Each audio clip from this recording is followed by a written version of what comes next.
ladies and gentlemen, good evening. Tarnation TV on the air again tonight. It's a Wednesday night this time. And the TMP Racing League doing some Indianapolis racing this evening. This should be a lot of fun. This is the kickoff to their new season, which is kind of a kickoff for everything. All the different series, everything, this is the start. This is the race that will get the ball rolling. But thank you for joining us, as always. Thank you for all the drivers here. Got a good stack of drivers, got a good track. Of course, my name is Blaine Donlin, joined by Rod Weston. Yeah, and there's no points tonight for, to talk about, because this is, like you said, their first race. They'll run 10 races with the original Cup mod, 10 races with the Truck Series, then they run 10 races at the Aero 88, and each one of those will have its own individual champion from that. But I believe it's 3 drivers from each one make it into the end of the championship, which ends with a 4-race series at the IROC series. So it's kind of cool how they do it. It's a little different format. We've talked about these guys before where they couldn't change tires under caution. Now they can. So, they're still having a lot in their tires, but there's, I love those little nuances and different ways they do stuff over here. That's neat too, how they have the race of champions at the end, which we've done live broadcasting for them before on those races. Sometimes we cover that. And they actually, to take the Cup mod, the Truck mod, and the Aero 88 mod, and then have that all compiled down into that one big champion race is a really neat way of doing things. Oh yeah, it's kind of neat how they do that kind of stuff. They like I said, they crown a champion. They do different things. And we've talked about how they can take tires now under caution. Well, last year they couldn't. They had to only take tires under green flag conditions. So it makes for some really interesting strategy. But now they're allotted 10 tires. They start with 4 of them, and then they can run 6 more of them any which way they want to do it. They can take 2 tires each time they pit. They can take 4 tires and then take 2. There is a penalty if they do go over that allotment, but they get like a 2-lap penalty, but they are allowed to get a lucky dog. So, it might sometimes be beneficial. It all depends on what you want to use for strategy.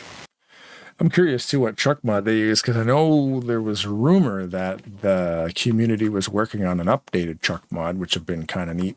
And then I also know there's the 09 truck mod, there's the Camping World Series 2015 truck mod. There's a lot of really good truck mods. So when it comes to mods for this sim, it really is endless. There's so many great ones for all kinds of different series.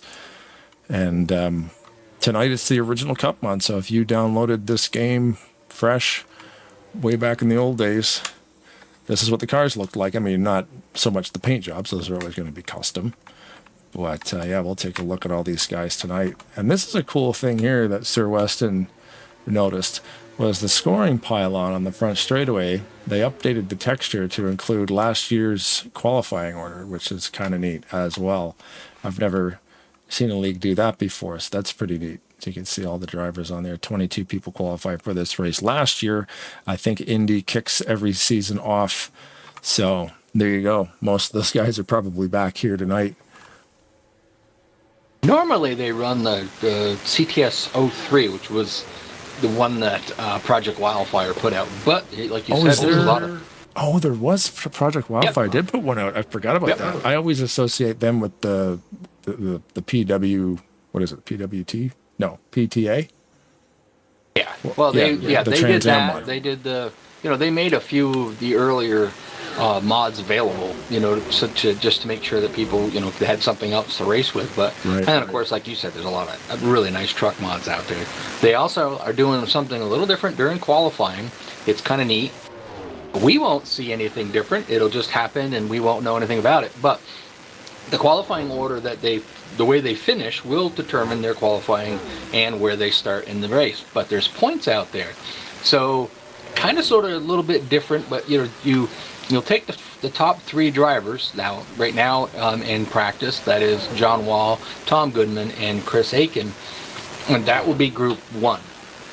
So basically, after qualifying, Roger's going to be a little busy, but he'll take, and however those guys finish in their qualifying order, the leader will get the fastest guy out of that will get some points.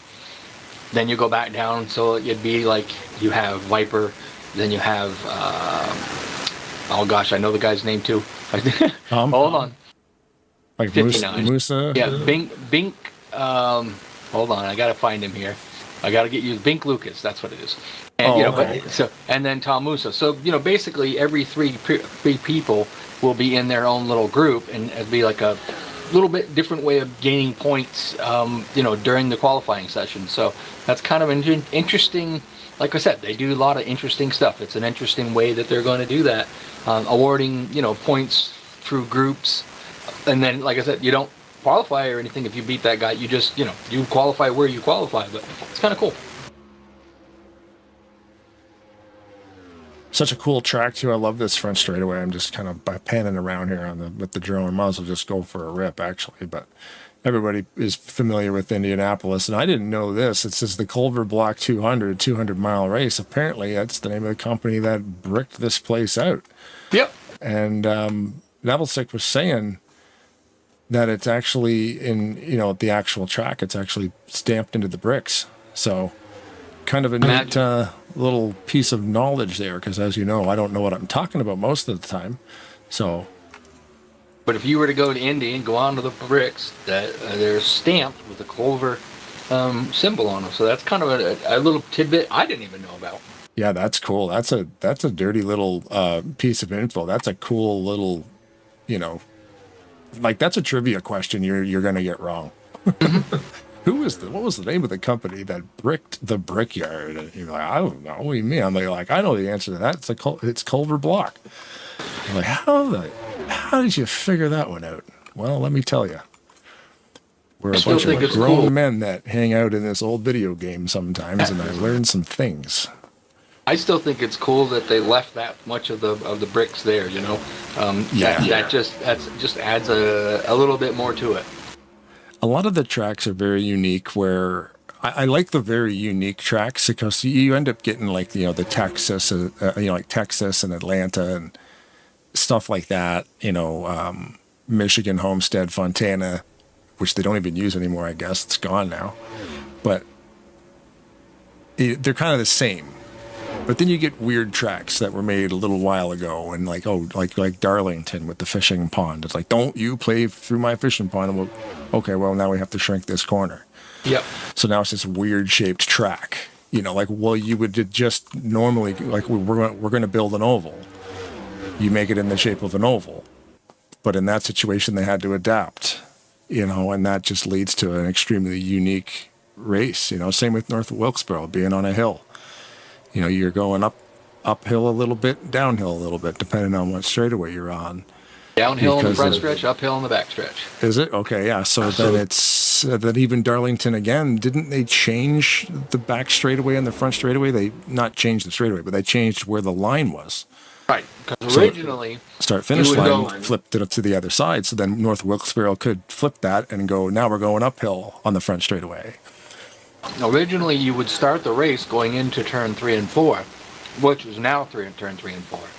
Right. And, that's a really tight, harsh corner, and you know what I mean? And you think about it, you got back then they had, 42, cars going into that corner all at once. And it was a little better to do that in 1 and 2, so, or what they call now 1 and 2, so. And that middle pond made what's now the 3 and 4 complex a pretty tight little corner. Yeah, and then talking about unique, this is 2.5 miles long, just like Daytona, but it's way flatter and it's very uniform on each end. So it's not a D-shaped oval. There's only one Indianapolis, and the fact that they left the bricks there were neat too. They got what is it, like 4 foot wide of a slab of bricks going straight across. Something like that, yeah. It's the paying homage to the old construction, okay, we got to update this thing. You have to upgrade it eventually. It can't stay the same forever. Safer barriers and, repaving the track surface because eventually it'll fall apart with all the abuse that it's going to take. But yeah, let's hold on to those bricks. I wonder the maintenance that they have to do just on that one strip of bricks. I would imagine they probably pull a few of them out every once in a while and replace them. I don't remember the exact amount of bricks they took out of here. I know that they did sell some of them, but I would imagine they probably kept some of those just to, keep for maintenance on that one little strip of bricks that go across the track and through the pit road. Yeah, I guess. Yeah, yeah. I never even thought of that. When the entire track would have been made of brick. It was originally, yes. Yeah, like what would you do with all the bricks? They would just be spares. Just keep them.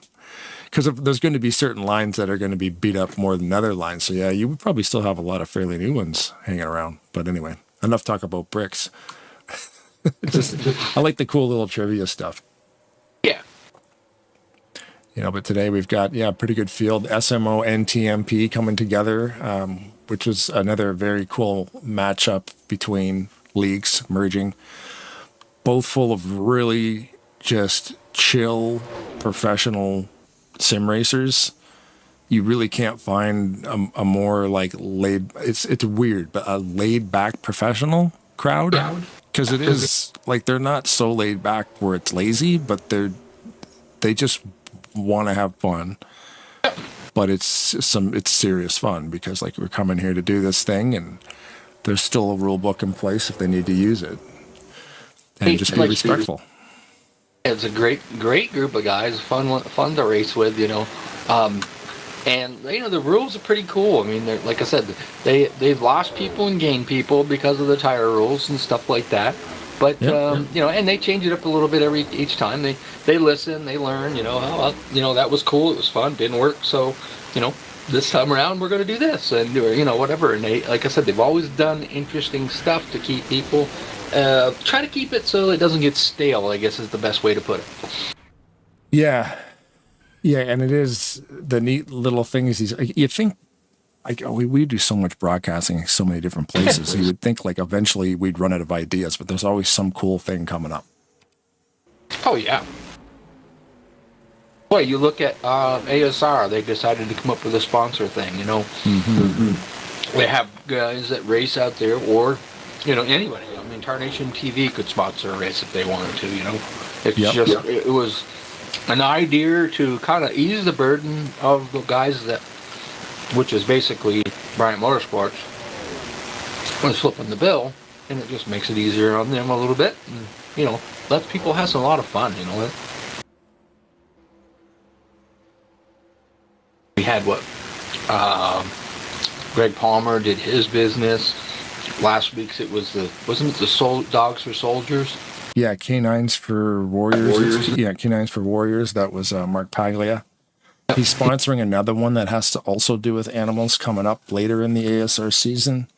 And then on this Saturday, tomorrow, of course, you see from the schedule there, we'll be at Rolling Thunder again. You'll be driving in that one. Talladega Challenge Series moves on. And then on Saturday, we've got live with the All-Star Racing League Pro Tips 150, 57 laps, sponsored by Brian Rawson. So that's a shorter race. We've had a couple of 66 lappers, a couple of 76 lappers, and now he's dropping it down to 57. So that's another neat thing. They get to pick the sponsorship, and then they also get to choose the lap count. So there's another thing that a league does that I've never seen done before. Because usually when you're coming into a season or a series like that, it would just be very uniform. The league would vote on rules, and it would be implemented for that series. Or that season in that series, and then they're like, no, like every race is going to be a little bit different. So that's kind of cool too. Oh yeah, allowing the person that's deciding to put the money up for that race to have a little bit of a say, in what the race is like. It could be shorter, it could be longer. They did cap it, I believe, at 76 miles, 6 laps or something like that, just because. Their race, and at 76 lap races, pretty much 2.5 hours, and they gotta draw the line somewhere. Yeah, and I think they set a range. I think it's either you can pick from either 57, 66, or 76. They don't want sprint race because that's over in literally 9 minutes. But like you said, they also don't run the gamut and do a full 100. And I think Talladega full is 160 laps, so that's a long day. But I mean, I wouldn't mind a full-blown Talladega race, even if it was at 1X, do a realistic full run. But that would probably be more of a special event kind of thing, because I know there are some leagues that will run, full-blown Daytona races and stuff like that. So, Yeah, that'd be kind of neat, but that would be a long broadcast for sure. You know, probably you're looking at probably close to 6 hours. I would think, yeah. We would definitely we would definitely charge more for a race of that magnitude, and it would be kind of nuts to see like which drivers could make it, because that's an endurance race, man. Yeah. Like, can your Tookus sit in that chair the whole time? Because you physically need to race the car. Like, it's like a video game, yeah. But it's simulator, so you can't just click autopilot. Like, if you got a cramp, you might have to, pull it in there and walk it off, kind of thing. That's tough. Fatigue would set in. Yeah. Just looking at the thing there, we talked about the group qualifying, because that's what they're out qualifying right now. And it wasn't the top 3, it's the top 5. So there's going to be groups of 5. I just wanted to mention that just because I just happened to catch it. But I remember when we did I don't know if it was the first Mega Marathon race, but there was one of them that was pretty much almost, 4.5 hours we did? Yeah, Talladega Nights, they would put us through the ringer sometimes. Yeah. Because they That had was a some long one. King of Kings. It might have been a King of Kings race too, because those King of King events that they used to hold were multiple heat races, but you're not talking heat races at like a local dirt track that's only a quarter mile long. Oh, no. You're talking heat races at Talladega Super Speedway. So we're running multiple events to qualify for multiple other events on a 2.66 mile long track. Like, that's a long day. Yeah, it's a group event. It's a lot of fun. You and I will be participating in one here coming up. I believe it's in August, isn't it? It is this month. Yeah, it's a couple of weeks away, I believe. That would be on Saturday night, Sunday night. It's a Sunday night. I gotta check the date. Actually, I got a concert I gotta go to later on this month. It's not the 20. It's not the 25th, is it? I don't remember now. I'd have to look that up. But we are going to be racing for, I believe. I think it's Jeff Elliott's team. Yeah, if it's the 23rd or the 30th, I can't do it. I just thought of that. Damn, I might actually miss it. I think it's the 23rd, because we bought concert tickets a few months back, and I totally forgot about that, because they asked me to race. I'm like, yeah, of course. Yeah. And now, of course, the first concert we've gone to in a year and a half, it's going to be on that day. Either way, it'll be great. And Flat Out Racing Network will broadcast that one. So that's very nice of them, because we don't have to do a great job. Eh? Yeah, they do an awesome job. But just saying, we don't have to do it. We get a chance to go out there and turn some wheels. So yeah, we get to go out there and run some laps, unless I'm going to be at a concert. So one thing I like about this version of the track, I just happened to look over the broadcast. They actually have the road course there. A lot of these tracks, even though, there's a road course at Daytona and road course at a few other tracks, you really don't see it in the game when when you're looking around. Actually, what made me think of that was the first time I went out there to do a little practice with the guys, I literally turned on to the road course and went, whoops, I went the wrong way. Yeah, it's cool, because, that's a thing, too, that the track builders don't need to do. Because it would just save resources, but it is neat when they stick that stuff in there just a little bit. See, the infield isn't quite as defined as the rest of the track, but you can see the whole road course is there. So. Mm-hmm. Yeah, some tracks are crazy. I've seen versions of like Daytona or Bristol. Even Bristol's a cool one. The BBMC version of Bristol is amazing. It looks like they're just about done with qualifying. Chris Aiken is going to be on the pole. Outside pole is going to be John Wall. Then comes Roger Neville second, Tom Goodman. 5th and 6th will be Viper and Rich Knappick. 7th and 8th will be Jamie Tedder and Rich Finkel. 9th and 10th will be Tom Musa and Josh 2. 11th and 12th will be Bink Lucas and Brian Boswanger. 13th and 14th you'll have, don't know his last name, I can check that out if you give me a second. I can't because it's not on, but Reyes Jr. in the 12. And then we have Jose. Okay, is it Jose Reyes Jr.? Jose Okay, Reyes sorry Jr. about that. Yep. And 14th will be DJ. I think it's Daryl Johnson. I got that right. And 15th and 16th is Jordan, RC we call him. And it's Dick Jordan. And then you got 12th in the 311. That's a different number for you. But the round at the top of the field there, it's going to be EJ, which is Irv Johnson in the 49, and of course I got shotgun on the field, and it's we're not gonna mess them up too bad. Sorry, that's pretty good. Oh yeah, I guess 300 series. Yeah, I forgot. I haven't played this mod on the new computer. I never set up a player for this mod. So at least I didn't step on anybody. I came in with my number that I raced here. I've raced here for a while, but yeah, usually my broadcasting numbers are always in the 900s because nobody will ever touch that. Well, I guess Robert Breedlove. There is some guys who run 900, but when you run at the top of the 900s, nobody's going to touch those ones. Yeah, not a lot of Jamie people touch Tedder. the 300s either. Yeah, Jamie exactly. Tedder runs a 910. Robert Breedlove a 931. There's not very many people that do that, but Josh too out there, and the Josh's eggs. Dodge Charger out there hanging the back end of the car out a little bit. Take a look at some of these cars while we're killing a couple minutes here in happy hour. The Josh's Eggs 85 has a lot of words on it. Yes, it does. That is a very busy paint job, but as is tradition with the older style of NASCARing, tons of tiny contingency decals. That's the one thing you've got to do if you're making a vintage looking car, is make sure there's 1,000 tiny sponsors on it. Yep. They don't really do that as much as they used to. But. They don't. I love it. I love making a car look like retro because you really can cover up most of it with those tiny little sponsor decals. It's amazing. Back then, if your car had that sticker on there, you would get like a little bit of money for having that sticker on your car. Yeah. So that's why they did it back then. Now, that's pretty much all controlled by NASCAR. Those little stickers don't, get put on there as much just because there's no money in it.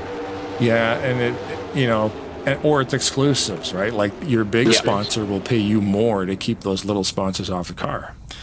Kind of what happened with Papyrus when EA wanted NASCAR. They're like, we're going to pay NASCAR all the money to have an exclusive. We're like, and then we lost our game. So it's, even though that Papyrus was doing a great job with the game, they couldn't compete with EA Sports' money to be able to continue to buy out the rights for NASCAR. So, EA Sports got it, and I can't say that I'm really a big fan of any of their NASCAR games, but it is what it is, and it went, it happened, and there's not a lot we can really do about it. I mean, the first one.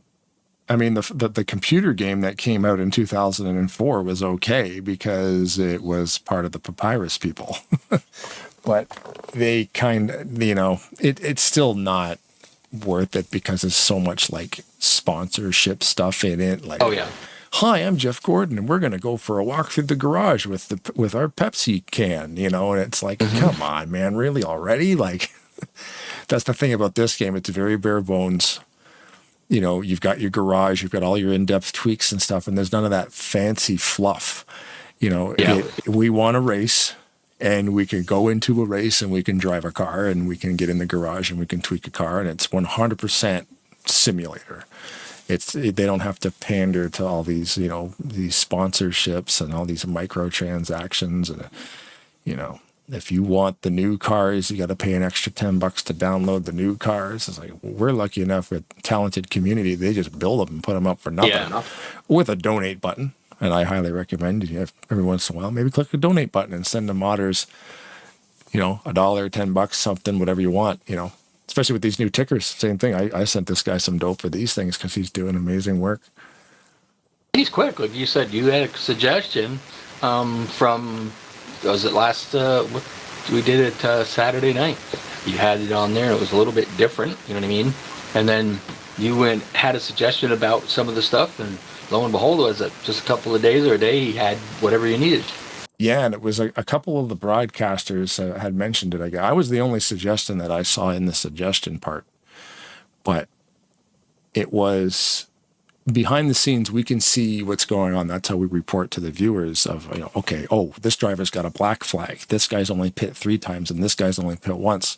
We have all that information from a web page we can run on a secondary screen. The new tickers are fantastic, but you lose that information because I can't run both at the same time because NASCAR can only be occupied by one program, right? So he's like, okay, cool, I'll add it to the list. And then he messaged me and asked me for some info on it, and I just sent him the files of all the old ticker that I've been using, and he kind of broke it down and implemented it. And now I'm looking at a brand new screen here, so I have all that information back. He literally updated it this morning. 5 hours later, patched it. They had a pile of fixes. It wasn't just for this. It was this ticker that I'm running. I wasn't using it up until today because it wasn't showing positions. It was just rolling the driver's names and numbers. It wasn't actually showing what position they were in. Okay, that's on the list. We'll fix that. So he had a ton of stuff that needed fixing. They fixed her all up, put it out this morning, and here we are. So tonight's the night where we find out if it, how good it actually works. But it looks amazing. I love it. Project Steel Fire overlays. Highly recommended for drivers. I say this every day.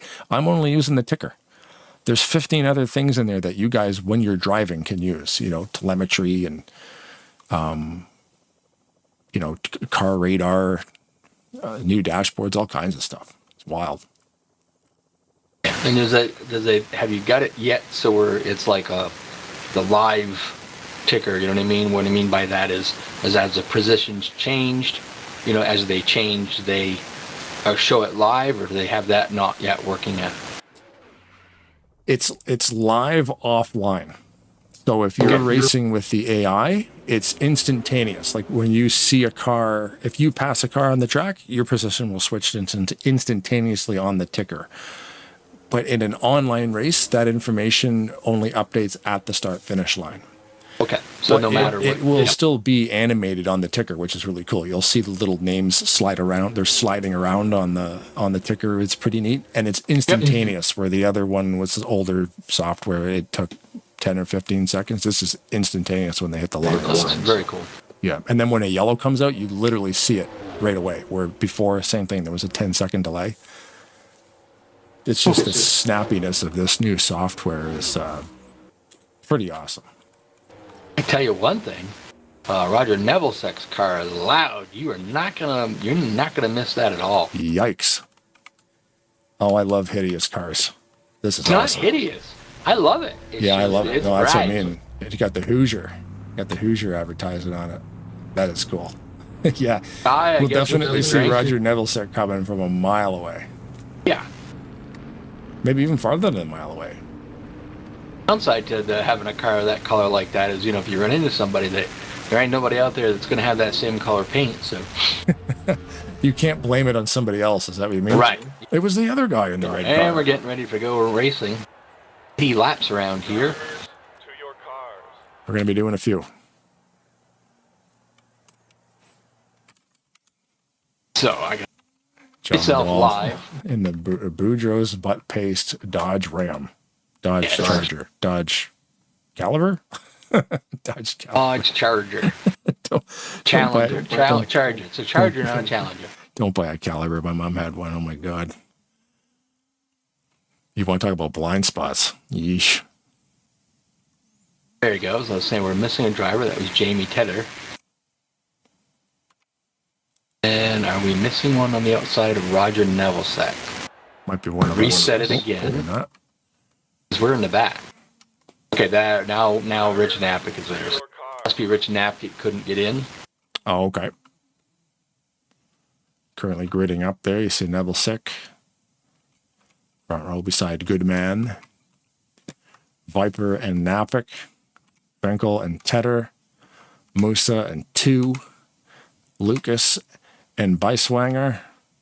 Johnston and Reyes Jr. Jordan and E. Johnston. I forgot we got 2 Johnstons in here. Dalen Irv. Alrighty then. Who's driving the pace car tonight, Rod? Is it Mackenzie? Why not? Let's put Mackenzie in it. Or Benjamin Snyder. He's in the chat. Let's put Benjamin Snyder. That's even better. Yeah, I don't see or Mark Snyder. Maybe it's both of them. Mark and Ben driving it. There you go. Taking turns. Thanks everybody in the YouTube chat there too. Yeah, Ben, Robert, and Oh yeah, we got a Johnston in there too. Cool. D Johnston 5970. I'm guessing that would be, yeah, it's DJ. safe to say that's DJ. Bujo's Butt Paste makes its way to the original Cup series. Always funny to see that. It's a thing. It exists. It's a real product. We're not messing around. Greg Palmer and what was the other? Kelly Causey, I think it was the one that ran it in a truck series. They both ran it. But they had a really fun. They were doing that kind of a driver sponsors race thing, and they both did the Bujo's Butt Paste race, and oh god, we had so much fun with that race. Yeah. Pace car makes the trip down pit road. Chris Aiken is going to control car with John Wall on the outside. Green flag is out. Cool thing about Bujo's too. Very cool color scheme. Sorry, go ahead. I was just going to say, Chris Aiken got a good jump on the start. John Wall moves right down to the bottom behind him. Didn't get a chance to really do much for tire wear. We don't know what that's going to look like. We do know that they can only take, they're running the 4 tires they have on now, and that they can only take 6 more tires throughout the night. So I would imagine... I thought there was no limit. There's a tire limit. Oh, wait. Right, sorry. They can change them anytime they want. They can, under a yellow flag condition, if they choose to. There's just a penalty if they go beyond the 6 extra tires that they have. So they start with 4, and they're allowed 6 others. So. Right, it was the no pitting under yellow thing, which was kind of neat. It was. You couldn't change tires under yellow was last season's thing. So it's fun. I mean, I raced a few races with them, and until I decided to go, and I wanted to go over and run with ASR, and then unfortunately we started doing broadcasts on Wednesday, and that kind of took me away from the ASR thing. Yeah, we are starting up on Wednesday. Yeah. We are starting up broadcasting on Wednesday. Whoa! Let's say it probably had something to do with EJ, maybe. We're checking right now.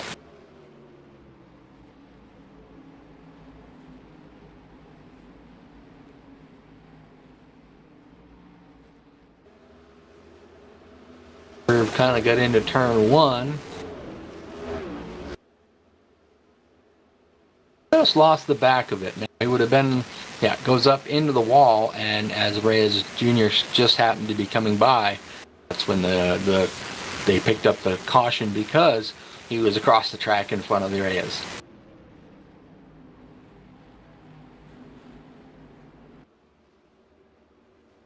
Reyes did a pretty good job of avoiding him, so.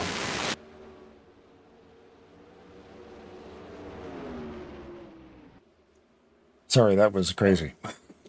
Was what? The dog. I don't know why she just started barking.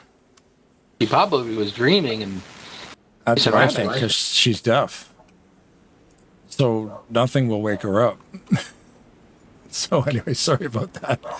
I do have a volume limiter on my microphone, but that's still, it makes me jump. Yeah, maybe she was having a dream and a train went by or something. So yeah, we got to go find out the point of caution here. We'll get on that for you. I'm sorry to leave you hanging there. It's okay. Herb Johnson going into turn 1. Lost the back of the car going into turn 1 a little bit. So it looks like Chris Aiken, John Wall, Viper, John Goodman, Rich Knappett, RC. I think that Tom Musa will stay out. We saw Roger Nebelsick.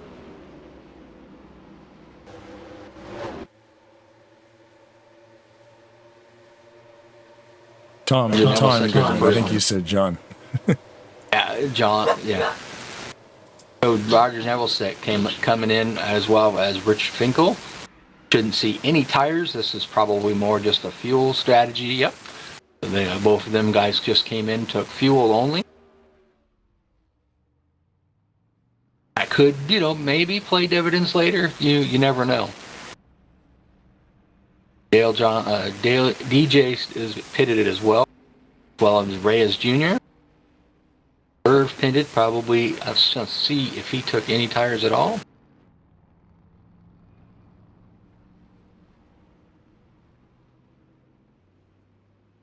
Oh, his was just a pit to fix some damage and get some fuel. It's gonna be, if you pit now and put tires on, it's gonna make for a very long race from this point on. Although he may have burned up them tires a little bit, it's gonna make a long race for him. You're still better off to go out there with the old ones and run them down for a while until you can get a chance to where you can go the distance on the new ones.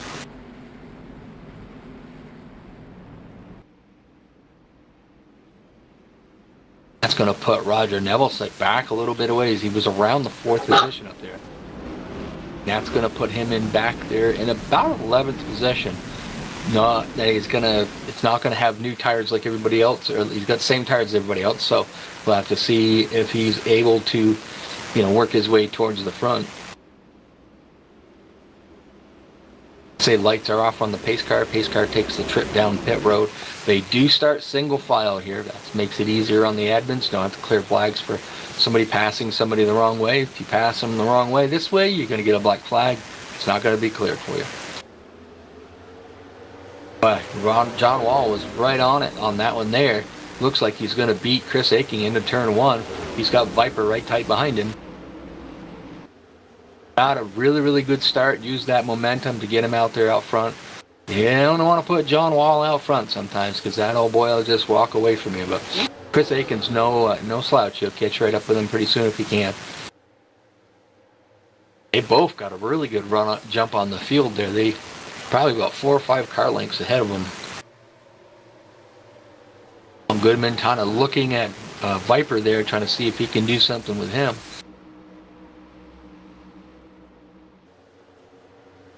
Gotta switch over so I can. Chris was able to lead the first 4 laps this time by. John Wall's going to lead a lap. 5 drivers pitted this time by, so they can go a little bit further on fuel. Probably not a whole lot. John Goodman back here. Tom Goodman. I keep calling him John. I don't know why. Yeah, star of Roseanne and Big Lebowski. Yeah. Tom, that they're kind of in the middle, I think, of 1 and 2. Kind of hit the wall a little bit, pretty hard. So it slowed him down a little bit, knocked him back into the clutches of Rich Napick there. So he's got to be a little bit cautious there. Yeah, it's a pretty tight gap there for 4th. Everybody's found their line, that's for sure. On a track like this, you can't afford to have that aero damage. It's just not going to help you down the straightaways at all. So, with that damage, he's probably got a little bit. It probably wasn't bad enough that once he gets in the pit stop, they can fix it up. But right now, I think he's holding up Rich Napick and Jamie Tedder just because his damage is going to slow him a little bit down the straightaways.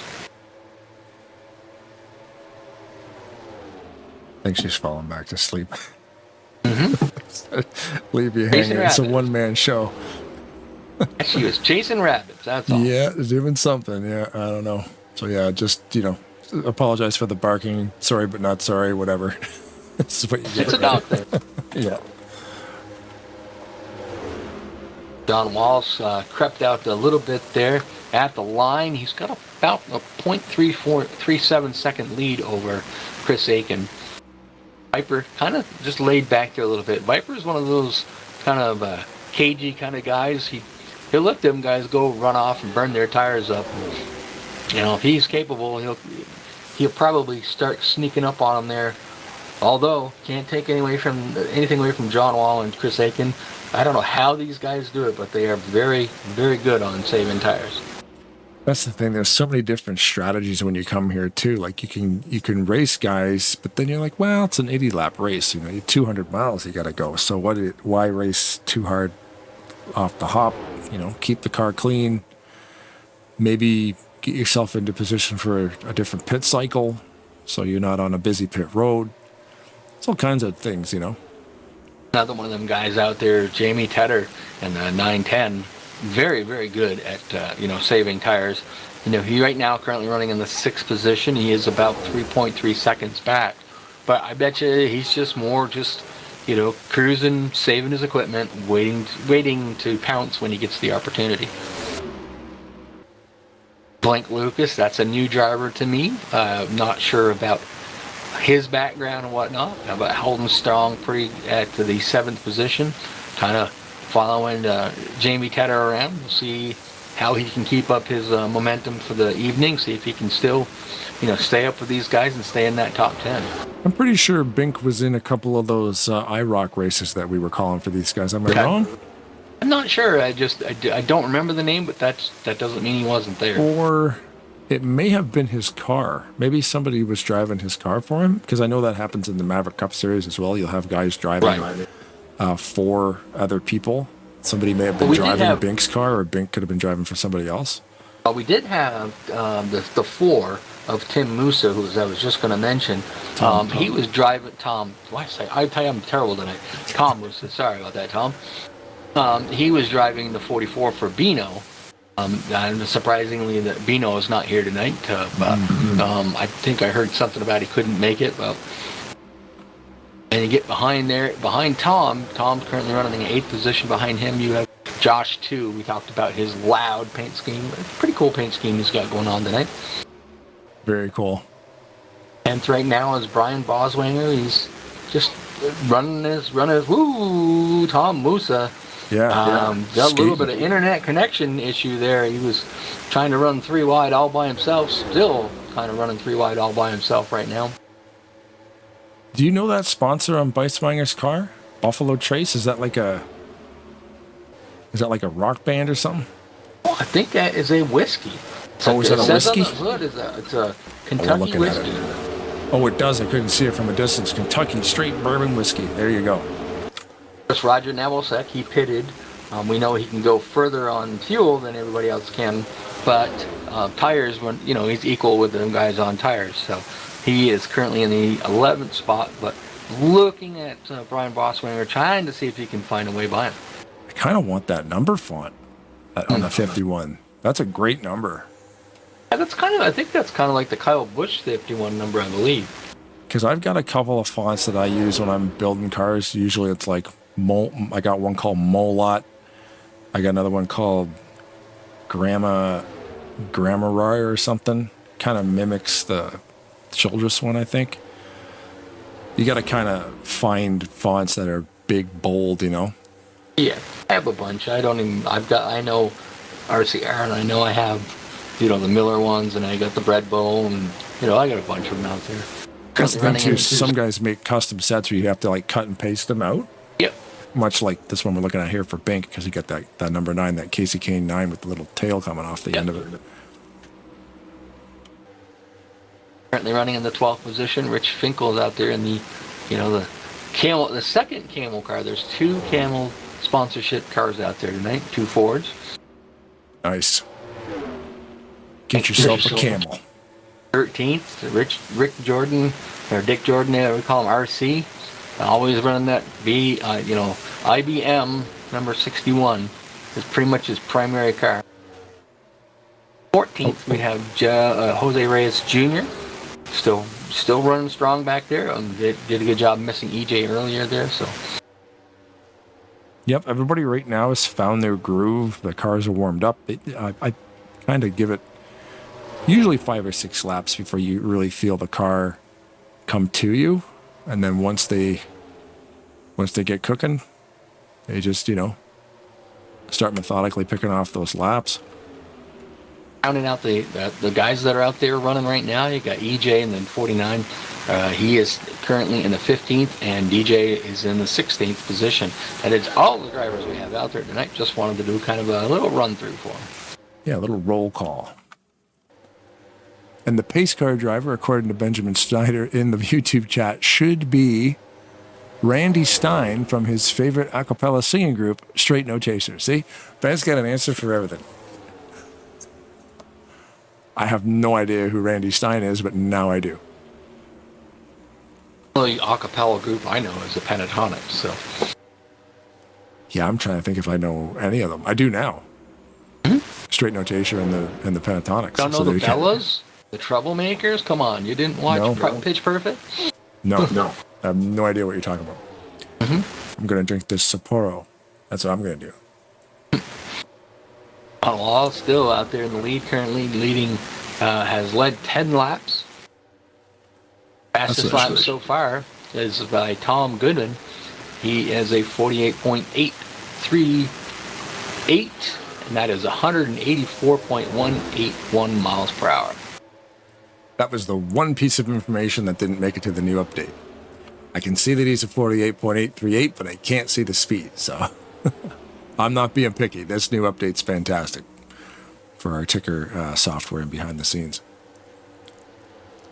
And it's kind of neat because I can run the new stuff and you can run the old stuff, so we can still see different things at different times. It's good to have best of both worlds. Talk about classic paint schemes too. That Goodman in that Skoll car. That's always a cool. Yeah. Cool.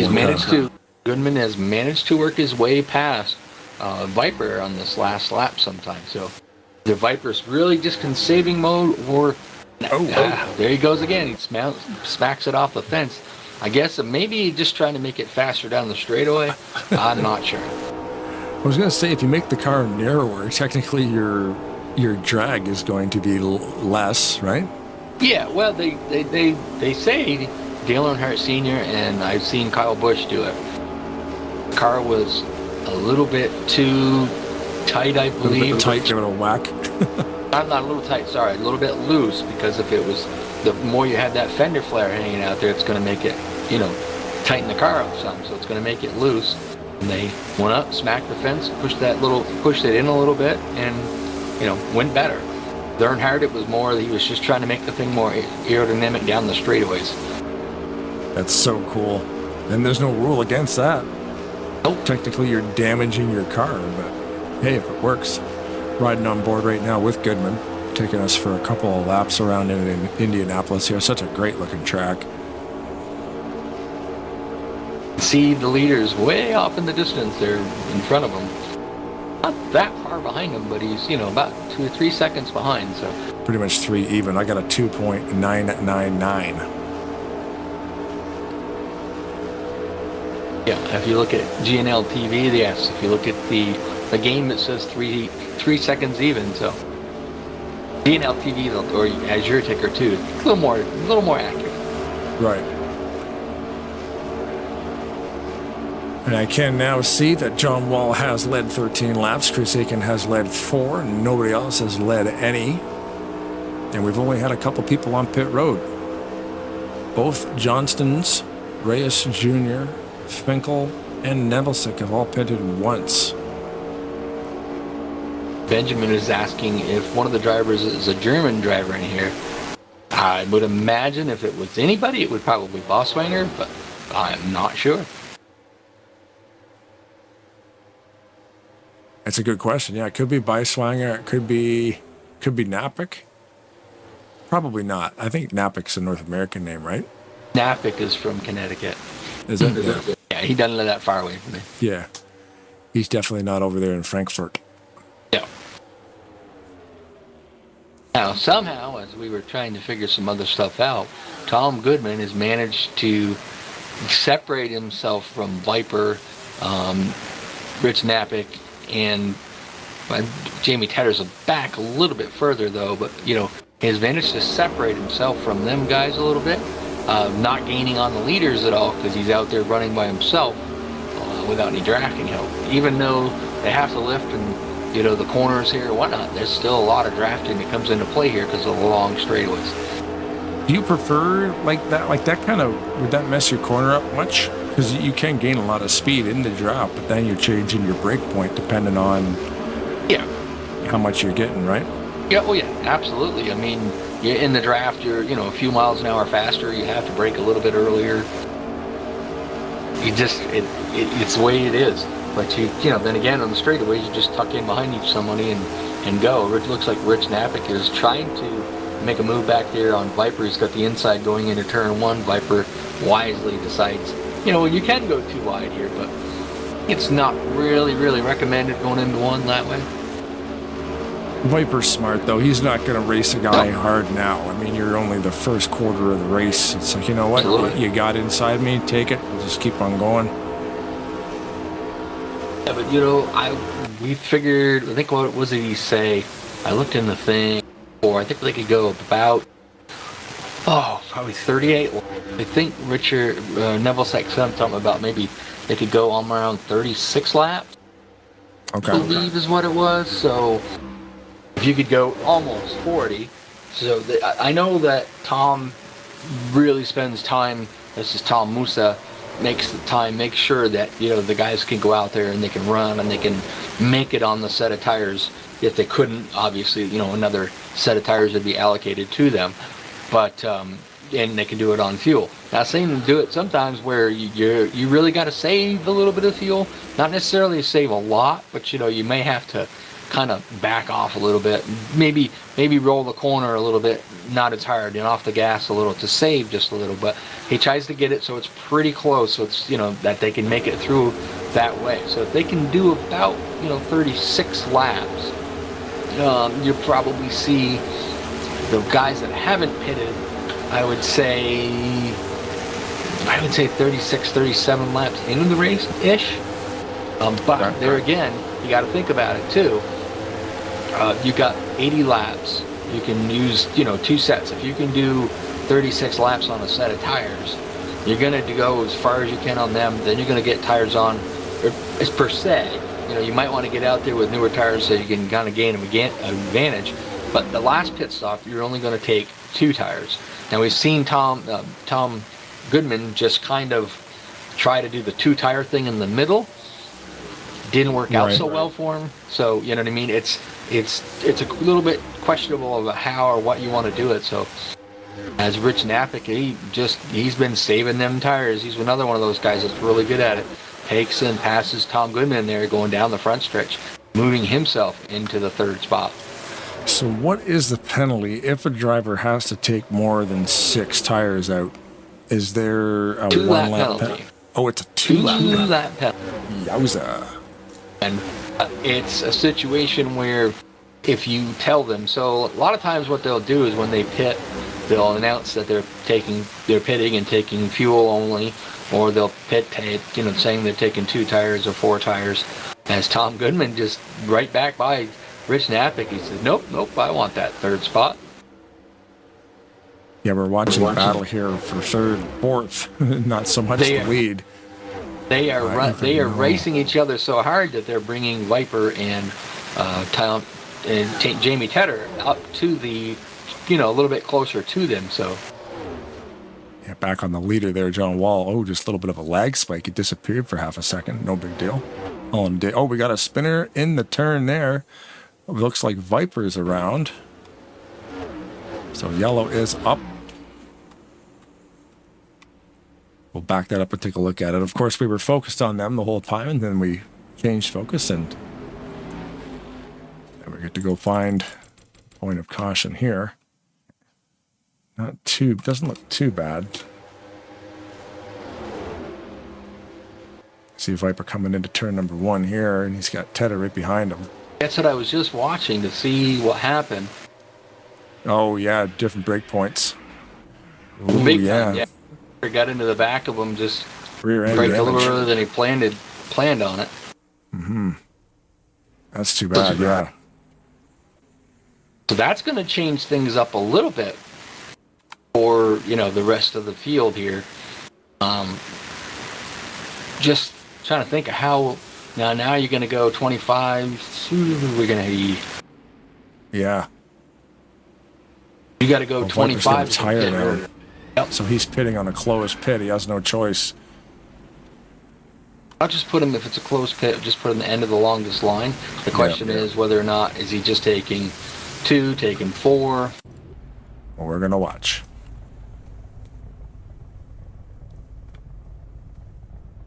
You know, if you take 4 now, you know, are you going to be able to make it on 1 extra? You know, you're only going to have 2 tires left to use. You can use them on the left or the right, but you know, only going to have 2 that he can use. So overshot his pit stall a little bit. Watch the 24 Viper getting service. Probably going to go all the way around. But yeah, I mean, he has to take lefts because the left front's down, so he's going to get full service. You can see it's taking them a while to get that jack under the left side of the car because it sits on the ground. Got to get the shim. That changes his strategy a little bit. So, he's got to figure out how he wants to run his strategy from here on out. Oh, excuse me. Sorry about that. Pits are now open, so everybody else on their way in. That's the whole field. Nobody stayed out. Nobody stayed out except for the pace car. Being driven by Straight No Chaser lead singer. What's his name? Randy Stein. Well, this isn't going to be so bad for Viper if everybody. I think some only took 2 tires. Yeah, the tire limit is such a cool thing because and a 2-lap penalty for going over the maximum tires. I've raced in leagues that've done that before. I remember Fast used to do it. Randall Coleman, his league over there, Woody Luke and all those guys. They used to run tire limits. It was a little bit more, I think they had an extra set though. So you weren't too worried about having to maybe use an extra pair if you spun out, because they kind of took into like maybe one spin, one extra full set kind of thing, just in case. So it wasn't too crazy, but I used to sit there with a notepad. Like I would actually draw the tires on my notepad, and when I took the tires, I would cross them off so I could keep track of how many I actually used. So it looks like Tom used Bink Lucas, I know Josh too, were a few of the drivers that only took two tires, two right side tires. Okay. So that might hurt him at the get-go, but you think about it, a little later on in the race, we get down to the point where it's getting close and they all have to change tires again. The guys that took 4 only have 2 tires left. The guys that took 2, this could work out in their favor, especially if a caution should fall. That gets them caught back up to the field. Yes, they're going to lose a little time because the guys that are only going to take 2 are going to be out front, but they're going to be out there with 4 tires. That could be an advantage depending on how the end of this race goes. They may be able to go quite a while with the 2 tires and then turn around, come in a little bit earlier than the other guys do, take 4, and then have that advantage as well. We'll have to just wait and see how that plays out. Sakin was able to get back out front. John Wall was out there in the lead, led 22 laps. Tom Goodman still has the fastest lap. This is our second yellow flag. So when pace car lights are out, we got a long 2.5 miles to go around the track till we get back to green. On board right now with Aiken in the 19. Aiken leads, John Wall second, Roger Neville with that early pit stop. Probably didn't have to take as much fuel as the rest of the guys did, so that kind of helped him out a little bit. He is in the 3rd spot. Then 4th is going to be Blink Lucas. Now remember, I think he was one of the guys that took, one of the first guys that took 2. Richard Napick, we know he took 4, and then just behind him, Josh too took 2. Two took 2, yep. And John Goodman, I didn't see what he took for tires. I'm not sure what happened to John Goodman. Tom. Sorry if I keep doing that. Just like Dante Ritchie, sure, you know. I'm sure he gets it all the time. I say John Goodman sometimes too. I mean, yeah. Everybody's favorite actor, John Goodman, also races NASCAR. And you've got there we go. Yep, Rich Finkel, DJ, RC, Eva EJ, and then Tom went to the back, so he must have had an end the longest line penalty for speeding on pit road. Right, and Viper is also last as well because he was forced to enter a closed pit to fix that front end damage. He had the tire go down, so it would have been an awful chore trying to wrestle that thing around the track. If I remember correctly, Jamie Tedder probably had to go down pit road because he was the cause of the accident and the longest line penalty for that. So you're right. Yeah. Sagan got a good jump, but there again, John Wall got a little better jump. Wasn't able to get beside Chris Aiken this time. Which opens up the door for Nevelsic a little bit. He's down there looking. He's not really able to make a move on them, but if you see John Wall, you got to think about this for a minute. You see John Wall go out like that. The question is do you go with him or do you not? So he jumped out on Chris Aiken there, but nobody behind him jumped out with him. So they kind of just, kind of backed off and just got back into the second spot. Just noticing right now, the top 4 drivers are all driving Dodge Chargers. Ooh. I bet you they got Hemis in them. Yeah, that thing got a good run off 4, sorry. For a moment there, I thought maybe he was going to be able to do something with it. When you pull out behind somebody like that and you don't have anybody behind you, it's just like pulling a parachute. You come to a sudden stop. Slows you right down when you're out there by yourself. So grinding halt. Mm-hmm. So top 4 is Ford or Dodges. Fifth place car, Rich Napick is in the first Ford. Did have, I think, Roger sent us a message or sent me a message. Let's see if I can bring it up. Oh, I just remembered too. He sent us the race notes in the email, although we probably already went over that. I have the race notes up. Okay. I'm referring to them a little bit off on here. Your race leader right there, and Chris Aiken, that red, white, and blue 19. John Wall right behind him. Nevelsic right behind him. Bink, Lucas, Richard Napick, Tom Goodman, Josh 2, Richard Finkel, Jose Reyes Jr., Brian Breiswanger, Tom Musa, Dale Johnston. Yeah. Viper, who doesn't. That's actually his name. I've seen his license. His name is Chris, I think. I forget what his name is. He doesn't go by his real name. He always goes by Viper. And then Jamie Tedder, Irv Johnson, and Dick Jordan round out the field. Everybody's still running. Only 2 people are leading all the laps, though. John Wall's got 22, Chris Aiken the other 9. They are not sharing the wealth at the front of the pack. No, them guys hardly ever do. Oh, wow, look at this professional letterhead. This is weird. I'm looking up the race notes here. Sent by Nevelsic in the email. He's actually got like a professional letterhead. That's crazy. Yep. Looks like a resume. Oh, okay. Just got looked in there. We've got the official results of how they did the qualifying. So it was still yet a little different than I thought it was. They had 2 groups of qualifying out there. One group of 10, one group of 8. So I'm not sure. I guess it's 8 and 8. For whatever reason, I guess we must have occupied the 9th and 10th place because we were there. Mm-hmm. But so Chris Aiken, Roger Nevelsic, Viper, Jamie Tedder, and then Tom Musa. So Aiken earned 5 bonus points. John Wall earned 5 bonus points.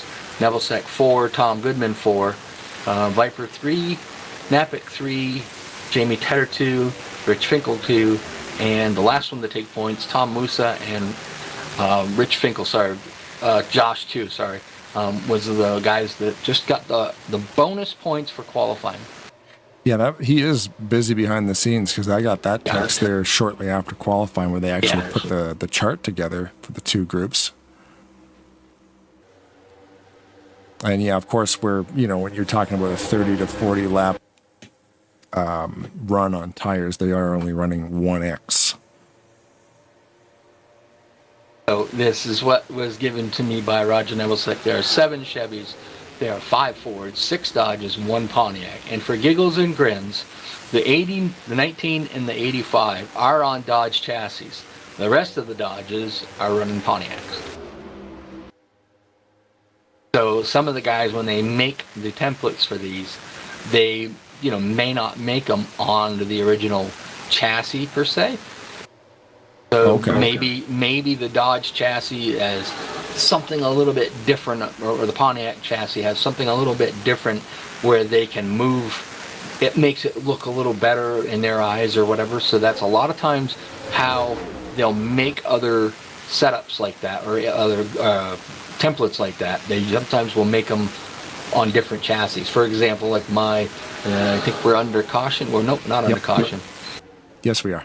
Okay, we are. So, my didn't get back live yet. But like my Wednesday car, the Gen 6 BR car, is on a Ford chassis, but it's a Dodge. Same idea. Right, yeah. Yeah, because the game only has 4 makes, and there's a whole thing. Because you could, that's another thing with this new overlay stuff. You've got the 4 makes, but then he also had it implemented, Jonathan Cadell, the guy who made it, he actually implemented a thing, how do I say it, like where you can actually edit each car number. So like if, for instance, Ben Snyder in the Mavic series, if the 7 is driving a Kia, I can actually upload the Kia logo. So like you have your 5 makes, but then you can individually put whatever you want on every driver. So if you had 15 makes, they would all show up properly on the driver cards, which I don't know where that would actually be seen. I haven't really messed around with that much. I know there is driver cards that take up a lot of real estate on the screen though. Oh yeah. So I'll mess around with that a little bit too, but they got headshots. Like you can take a picture of the driver, have them show the headshots, the make, the model, like all kinds of crazy stuff. It's amazing. I have to figure out how to implement that into the broadcast. I don't know if it's going to be that easy, but how to do it. Baby steps. I can't put it all in today. It's not going to happen. Yeah, we saw the replay there. We'll get a couple different angles from that. There's Beiswanger getting next to, who is that? Tom Mussa on the inside. It looks like he had the run, but washed up, and then he did the crossover to him, but Mussa tagged the wall. Bouncing off the wall, just knocked him right over into Beiswanger. So yeah. So that will be your reason for a yellow. Go back live here. Don't think you'll see any of the front runners come down pit road, but you may see some of the back markers just come in and take fuel. I don't think, let's see. I think it would be too early for like Musa, depending on how bad his tires were from that. I think it'd be a little bit too early for him to come down and change to put 4 on, but lots of lengthy work here being done on the 67 of Beiswanger. And they finally put the car down. They had to slap that thing for a while, I believe, because it looked pretty damaged.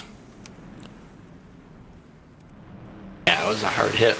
Yeah, the peel all the sheet metal back, get the tires off, and the fresh set on there. He only took rights. So that's the thing too. You get in an accident. That's why we'll see some guys. Maybe they'll try to really demolish a set of tires, because if you get into a wreck and you cook one side, like in Viper's case, he burned out the lefts. You change just the lefts, but the rights. The rights do a lot of work when you're turning left all day. Looks like we got four drivers coming down pit road. RC, DJ, Tom Goodman's around on the end of pit road. Yeah, so I'm spin out a little bit there.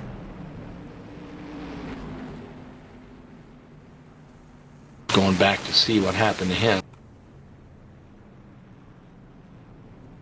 It might have been something where RC just clipped the end of pit road wall, which shot him out. Basically the same thing that Tom did to Beiswanger, just shot him right out in front of him, spinning Musa around. So Musa's taking. I don't know. I got to back up to see if he took. lefts. I did see the left. They did drop it from the left. Yeah, he just took left, so.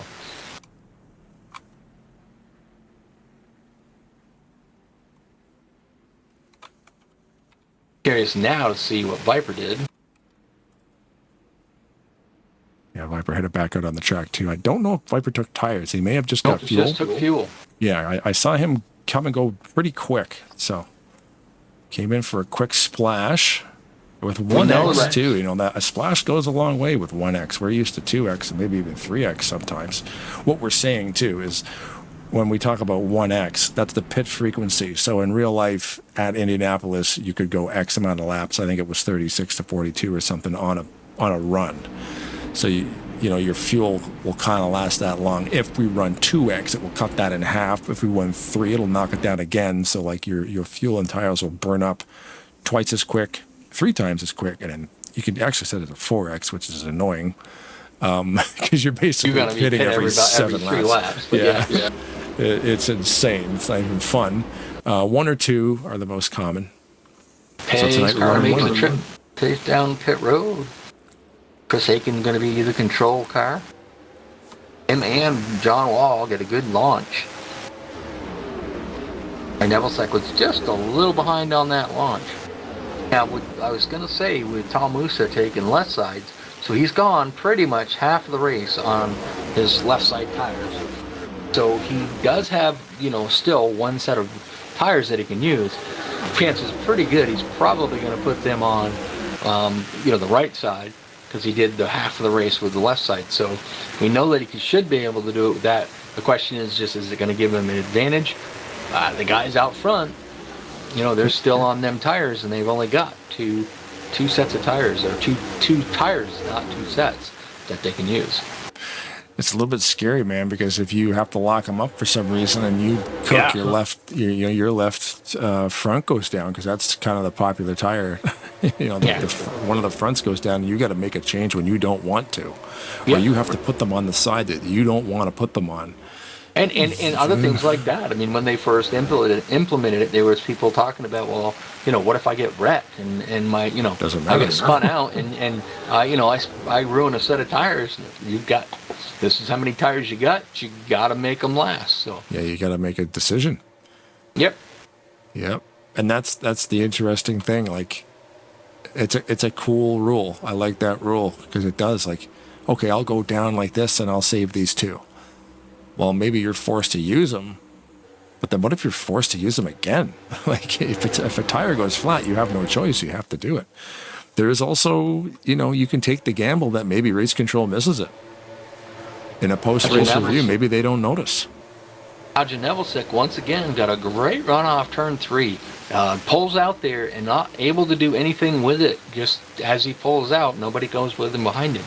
And he just can't, you know, ends up losing that ground that he gained down the straightaway. Caution flag. And we do not race back. As we get back to the, you know, the tire rule, in my opinion, you can go, if you got to the halfway point and, you know, you've used up your tires, the thing to do is just, and you know, you got no more tires to take, go in, take 4 tires. You're going to get a 2-lap penalty. Mm-hmm. You go back out there with good, fresh tires on. You hope for 2 cautions that gives you the lucky dog. You get yourself back on the lead lap with better tires than anybody else. You know, maybe you can, you know, you get away with that. You'll have a little bit better run. So there's an example right there. DJ is going to need tires, self-spin, no body damage, but, you know, did a full drifty slide, all 4 tires locked up. Just kind of missing the corner a little bit and having to overcorrect a little and lost the back of the car. And on cold tires, because we just went back green just within the last couple of laps, so the car probably wasn't fully warmed up. Oh, yeah. No, it's just a video game, Blaine. What are you talking about? No, there's tire temperature. You can bring that up. Oh, yeah. You can see it in the car. Like, if you're doing 240 degrees Fahrenheit in your right front tire, you know, they're pretty hot. And if you get down in the grass and cool them off, and then, you know, all kinds of crazy stuff's going to happen. You're allowed to go down in the grass and cool them down if you want to. I don't recommend it. It does make them last a little longer because the temperatures are colder, but it doesn't make them grip any better. You know what's interesting now that you said that live on a broadcast? Now we got to watch to see if any of these guys are watching this. Because now you'll see them. If anybody's like, oh, that's a good idea. And all of a sudden we got dust cloud in turn one, you know. It does, because that's the trick in here. When people started modding the game with dirt tracks, they started using like the grass texture or the dirt textures, and it keeps the tires cold and super slippery because they're not going to heat up. They're not up to temperature. So yeah, it does make it an interesting, you know, on colder tires, it does make it not handle as well as we've got the lead cars coming down pit road. And Nevelsic takes over the lead. All right, so Chris Aiken and John Wall, left side tires. They just put on their last set of tires.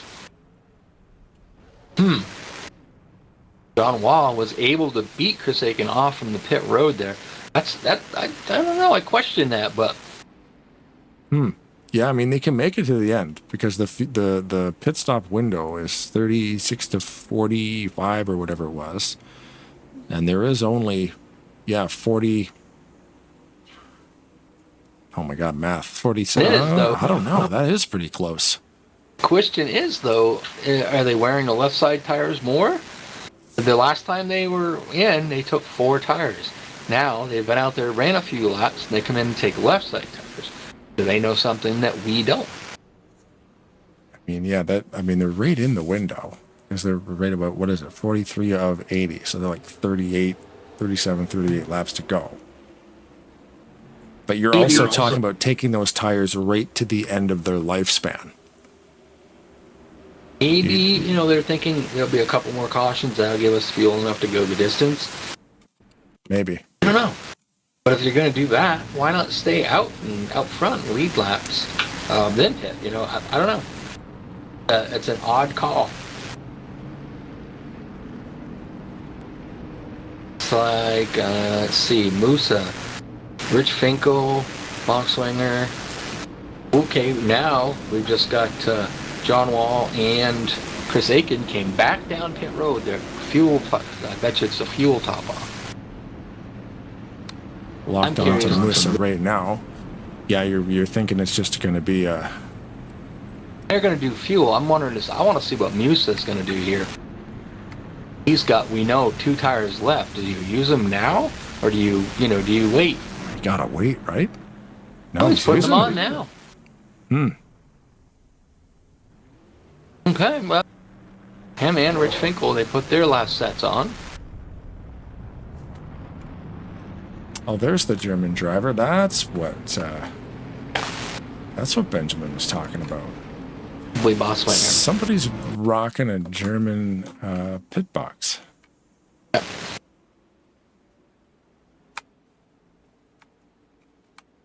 Oh, it's got no number on it, so we can't see who it is. Right Engineering.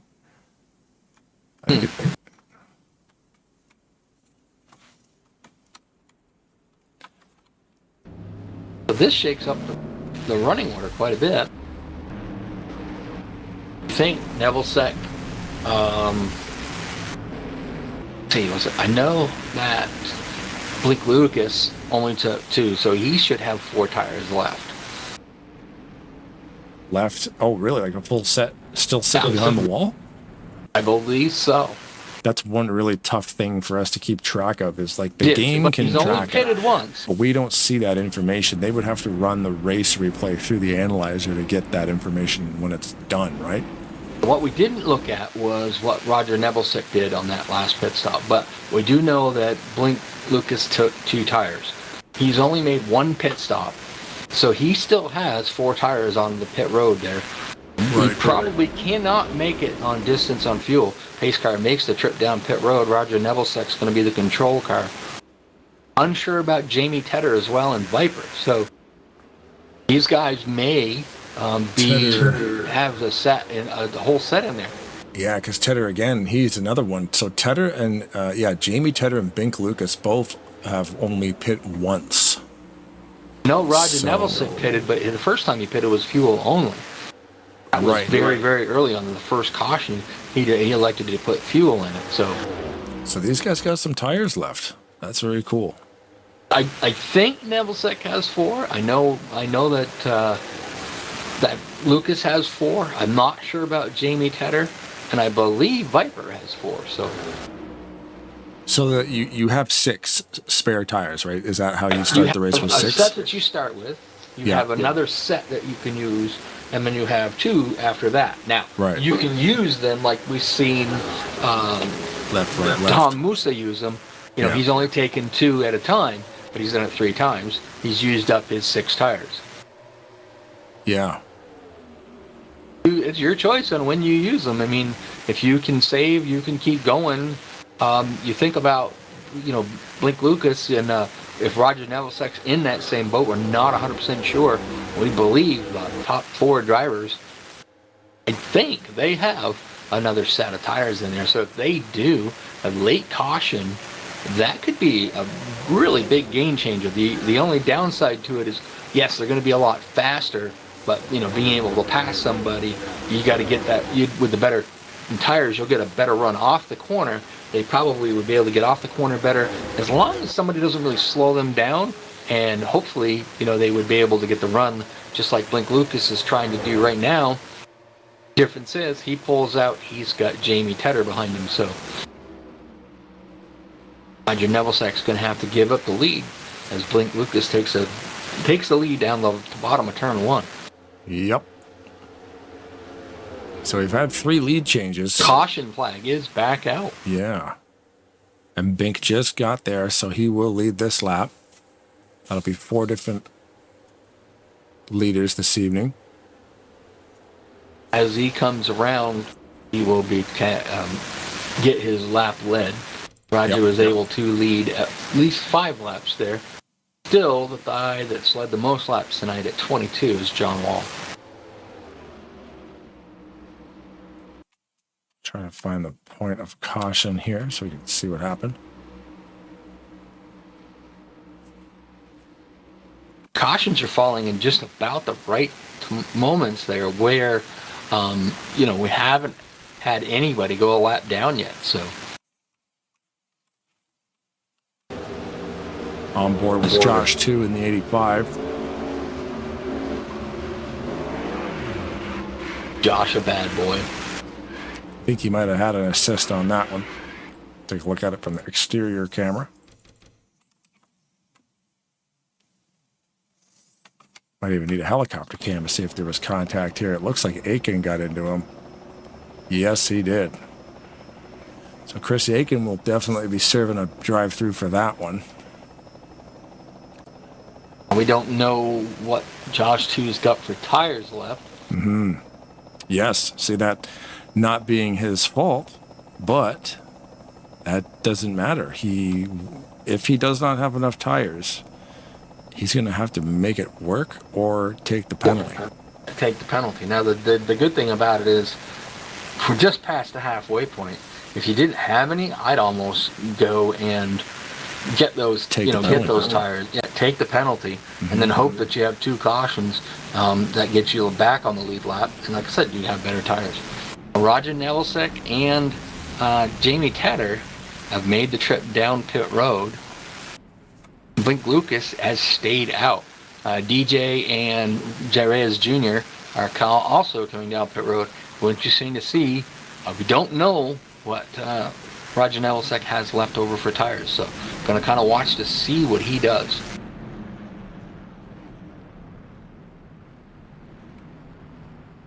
Is taking right sides. Jamie Tedder is only taking lefts. Aiken probably won't take any. He has none left to take. So Roger Nevilsek did have 4 tires left, so he's taking his 4 tires now. Right. He's not going to be up near the front, but my gosh, I tell you, he is going to be one of the only drivers out there right now with 4 fresh tires on. It'd be interesting, but it could be an advantage. Wait to see. We won't know strategy on tires. Yeah, wait to see where he falls. Right now, currently, timing and scoring is showing him in the 10th spot, but we have to wait and see where it's going to score him once he comes around the start-finish line. You don't have that live scoring like NASCAR does, yeah. Yeah. But I tell you, Blaine's working on it. With this new overlay stuff, it does work, but only in offline racing. Yeah. It doesn't work online because I guess the game doesn't provide real-time data. Instantaneous at the stripe, though. Yep. That is pretty cool. But yeah, watching it offline is really cool. You know, when I'm testing the stuff offline, it's wild. Everything, all the intervals are live action intervals, and That's where I like the vertical you know, the vertical one better than the horizontal one, because even though, you know, we'll see it instantaneous at the line, so we're looking at with the broadcast, I just see Boss Ranger's ahead of Nevelsek. Nevelsek passes him. As long as it's going across the screen, you'll see it. Mm-hmm. But yes, with the vertical one, it happens. You don't miss it when it goes off the screen. So. Yeah, that's the thing, because they're static. They're on there the whole time. You actually see them physically move. Like, yeah, here it won't happen unless you just happen to be looking at it. I tend to use the horizontal one tonight just to kind of test it out, really. I'm a big fan of the vertical one just for the same reason. It's much more animated. And you always see the top. The one we used yesterday in Maverick was cool because it had the top 5 baked in on the top row. Yep. So I always like cool. that. That's kind of the best of both worlds. You still get the cool horizontal old school tickers, but then you do get to see the front runners at all times. I did like that too, as well, as it had the green dot that indicated that who led the fastest lap so far. So that was pretty good. Yeah. Looking at Roger Nevelsek after coming and taking the 4 tires and fuel, the only driver we believe out there that has 4 tires and fuel. We do know that Blink Lucas still has 4 tires on there that he can use, but it put Roger back in the 13th spot. I'll have to see how good those new tires are going to get him through this field. And I wonder if they needed, I guess we could have pulled them in here and talked about it. I wonder if they needed the tires, or if they could have maybe gone a little bit longer, because I would want that last set going on a little late so I knew I could use them all up.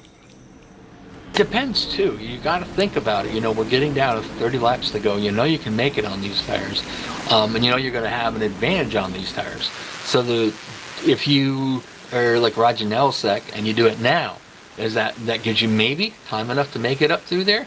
Or, or if you do it too late, maybe you won't have that ability. We'll have to see as the pace car makes the trip down to pit road. Blink Lucas is the control car, followed closely by Tom Goodman. Green flag in the air to start lap number 51. Blink Lucas with a great start. Boy, he gapped Tom Goodman there by about 3 car lengths going into 1. On board with Goodman right now. That was a really good start for him. Goodman's still hanging strong. He's gapped the 3rd place car there, Viper, who's under a challenge from Rich Napick, and looks like John Wall is going to push him by. Napick makes the move by. John Wall is going to get him when they go into the corner. He's got the preferred line there going into turn 3.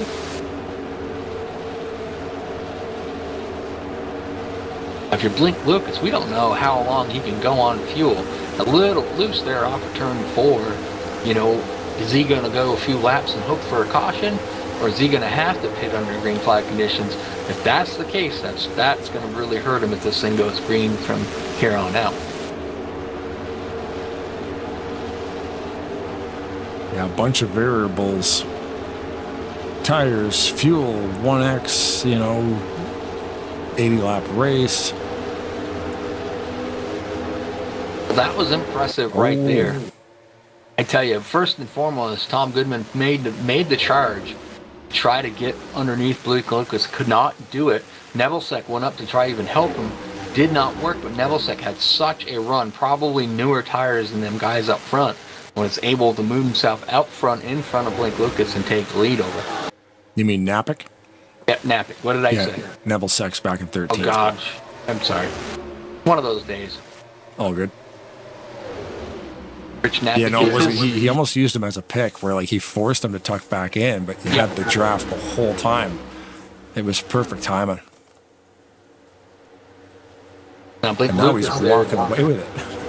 Yeah, moves back to second now, but now you got John Wall. We know John Wall's got better tires than Blake Lucas does. He makes the move underneath there. Here comes Viper as well, passing Tom Goodman. We got Tom Musa. He's starting to show his strength there. We know that he's on a pretty decent set of right sides and relatively new lefts. So just think Blink's going to go drop back, and at some point he needs a caution to be able to get himself situated, because if he has to pit under green flag conditions, that's going to kill his race. You can see the difference in tires there. John Wall has gone, moved off into the second place in a way, as well as Rich Napick, and there's Blinks out there on older tires. He's holding on very well for as old as his tires are. So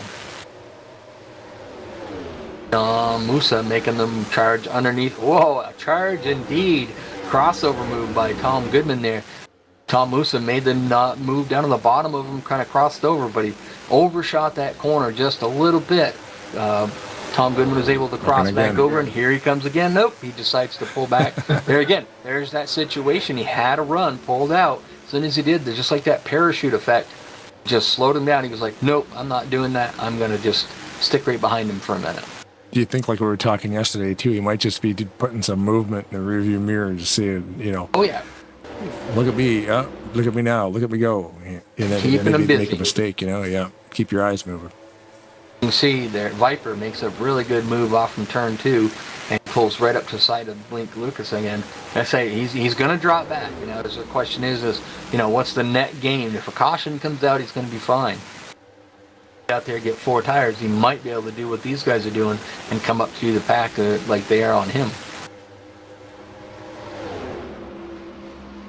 Lusa's got a little bit fresher tires there than Tom Goodman, and he's really, really getting good runs off the corner, but just unable to do anything with it.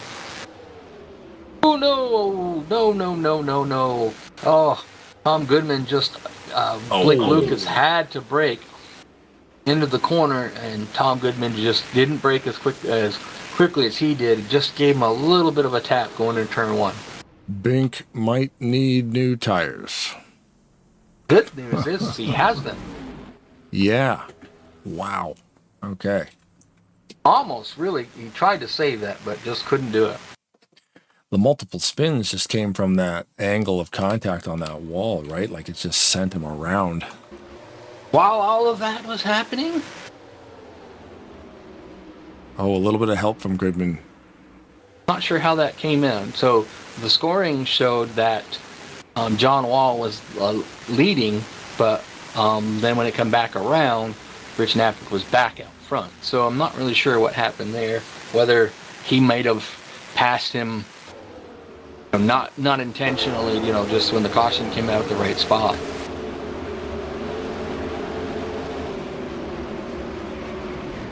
Irv was just a sitting bystander on that. I just happened to look over at the broadcast. Yeah, there. we got another angle of it coming up right now. Irv, you literally know where to go. You had a little bit of a check up, but like, what are you going to do? And then the thing just shoots off the wall back across the track, and he was in the wrong place.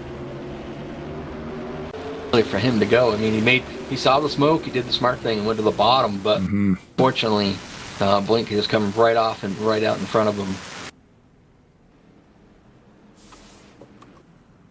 Now, we know Napick out front, John Wall, we know them guys don't have any tires left. We know they can make it on fuel. Viper, I believe, is on his last set. We know Musa is. We tried to keep track of this the best as we can, but... John Wall making a trip down pit road. Viper's going with him. Chris Aiken. Goodman. And we know Irv's coming down. He's got some damage. As well as Reyes Jr. Looks like DJ. Blink Lucas. And RC back there. I want to see What's going on? I think Viper has tires left. Viper is putting on Wrights. So is Wall. So is Aiken. I didn't think they had any more tires left. But... Viper had 2, Wall had 2, and so did Aiken. Okay.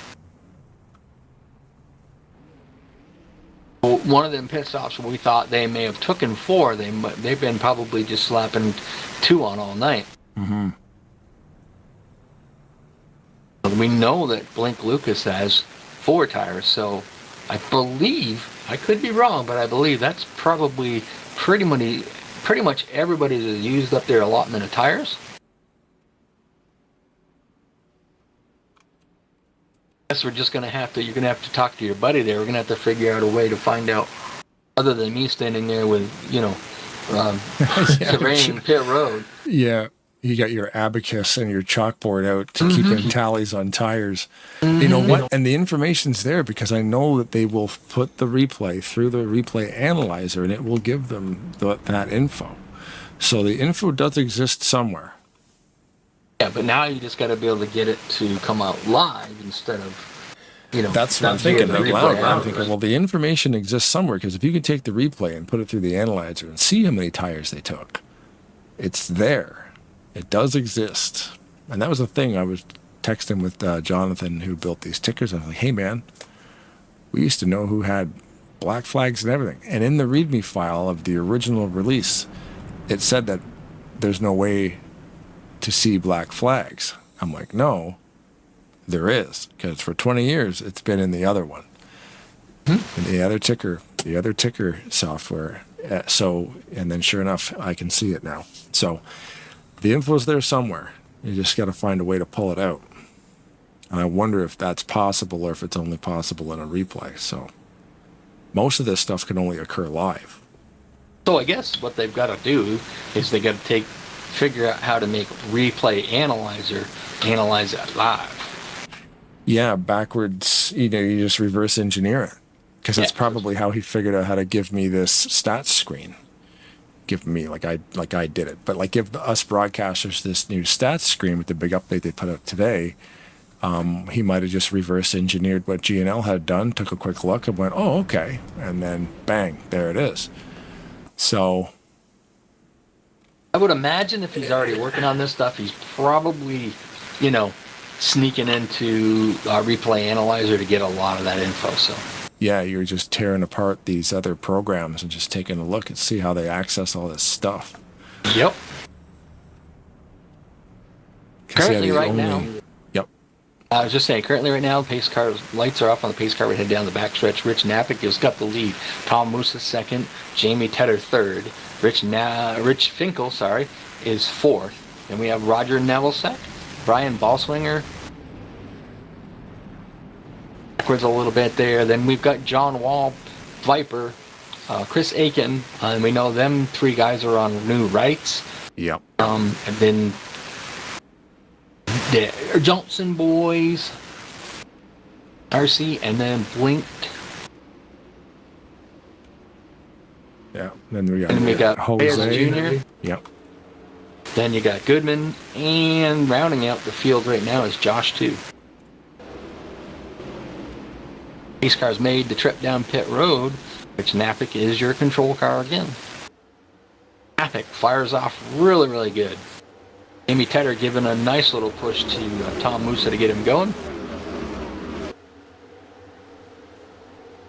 Has to back off of the corner. It's not Talladega or Daytona. You can't push him through the corners. As we've seen earlier, that don't work. Brian Broswinger into turn 1 wall a little bit on the exit there. Only car a lap down Josh 2 in the 85. Everybody else is on the lead lap, 15 cars. Didn't see him go a lap down. No, me neither. Most laps led so far this evening. John Wall with 23, followed by Chris Aiken with 19. 7 laps led by Rich Napick, who is your current leader, who we're looking at right now. Nevelsek has 5 laps led, and so does Bink Lucas in the 59. And Tom Goodman still, surprisingly, has set the fastest lap tonight. So, yeah, it's stuck. That's the same one, 48.838. An 84.181 miles per hour. these guys with the newer tires. The first one we know that's got them is John Wall, currently running right there in the 6th position. He's got time, 20 laps. I mean, can he make anything out of that? I'm trying to sit there and remember. I don't know when Napick took his last tires compared to Musa. No one Tedder did. We know when Rich Finkel did. Roger Nevelsek probably got the better tires on the cars that are all in front of him. You got John Wall right behind him that we know just took right. So tire strategy is all over the place. Yeah. And the race is just long enough to make it really count. Yep. You know, it's not a crazy long race, but it's also not short either. So you need to really plan, like, what are you going to do? And then you got to have some what ifs in there too. Like, okay, you tag the wall and spin around 1,000 times, like we just saw. You know, now you definitely need full tire service. If you don't have the tires, you're done. Maybe that's why Well, no, that would be post race penalty, no? Ooh, and Boswinger off at turn 4, loops it around there. I was looking back just to see how Blink Lucas was doing with those 4 fresh tires. Of course, I just noticed that with that situation that he got where he got spun around, it's got a lot of rear end damage on that car. And now with the Cup mod, we don't know how that's really going to affect it. 9 times out of 10, it makes it a little bit looser. But he is making some pretty good grounds with those 4 tires. He gets off the corner really, really good. So there he goes. He just pulled out underneath Irv Johnson. Luckily, Tom Goodman kind of pulled out and gave him a little bit of air down the backstretch. That helped him, get up beside Irv, and now he's going to take that. Almost got that position away from him going into turn 3, but now coming out of 4, let's see if he was able to make up the time. He did. Ooh, almost got into DJ as they come off the corner there. Slowed down a little bit. Reyes Jr. decided, you guys are going to slow down, I'm going to go. And he just went by all of them. Good move. Good timing. Mm-hmm. Yeah, Beiswanger was actually forced to go down pit road from where he's impacted that wall. That's going to hurt. Yeah, didn't stop. I don't believe he stopped. So, but he puts him down to 14th position now. Reyes Jr. is currently sitting in 9th. Oh, there's Beiswanger there. I guess he's going back into the pits to fix that damage. He did impact it was the passenger side really hard, and then bumped the front a little bit on the pit wall entrance. I'm going to say that Jamie Tedder did take over the 2nd position. Before I get a chance to say anything about that, those 2 new tires that are on John Wall's car, he just went out and got himself into the 2nd position. Roger Nevelsek passed Jamie Tedder as well. He is now currently in the 3rd. Jamie Tedder's I think he's on older tires. Chris Aiken got to this outside coming off of turn 2. Should have that momentum going into 3. Jamie Tedder backs off and lets him go. Jamie Tedder's in there for the long haul. He's trying to get as many points as he can. So I think Wall with the 2 newer tires. Ooh, Wall bounces off the wall. Off the wall in turn 4. John Wall into the wall.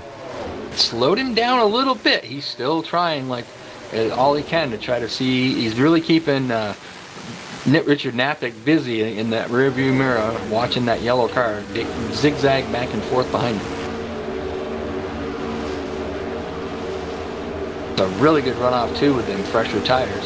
Nevelsek goes to the bottom to try to see if he can defend, but still, he's got a better run now. Nevelsek decided to kind of drop down to the bottom behind Napick. That kind of didn't help Wall it out on the straightaway. That's the thing, you pull out, like we keep talking about, that parachute effect. If you pull out, if nobody else goes with you and they stay with the leader or whatnot, now this time they pulled out with him. Nevelsek gave him enough air push behind him that allowed John Wall to get out front. Your new leader, the 0 of John Wall. adding some Back more to of front. his laps led. Yep.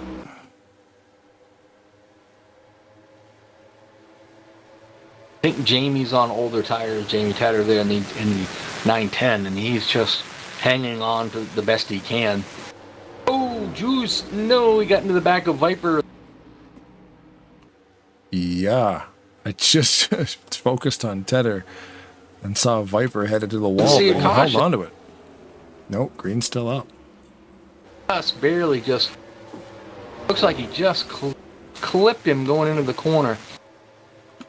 I mean, he was off the gas. I mean, he was definitely off the gas, but I think Viper might have slowed down a little bit more than he thought he was gonna, and he just kind of clipped him in the back there. Now, does anybody have anything for John Wall? About 12 laps to go. Chris Aiken on board right now. Was kind of looking at over Roger Nelsack. I think they're both on about the same tires, so different strategy. You know, a lot of times in these races, you'll see them they start with the 4, they take 4, then they run the rest of the race with 2. We've seen a lot of drivers tonight just put 2 on at a time to cover the distance, I guess, a little bit better. So we're surprised when we saw Wall, Chris Aiken, and I believe, I forget who the other driver was at the time, only take left side tires, and we were like, well, that's a bit strange. But now it makes sense. Now that we knew they had one more tire left, they decided to use that tire in the middle section of it and then put the rights on. It'd be kind of equaled out. Keep taking a look back to see how Blink's doing, but I think that damage is hurting him. Yeah, I'm showing him in 10th right now. Oh, I just heard wheels. He is making progress forward, just damage, I think, on the back of that car is hurting him a little bit. Oh, the tire down on Beiswanger, and he got back onto pit road again. I heard the car spinning, but I didn't see it. I saw the smoke staring at your top 4 right here. Rich Knappich, Chris Aiken, Roger Neville, and your leader, John Wall. And we are now 10 to go, in. so now any cautions come out, they will race back.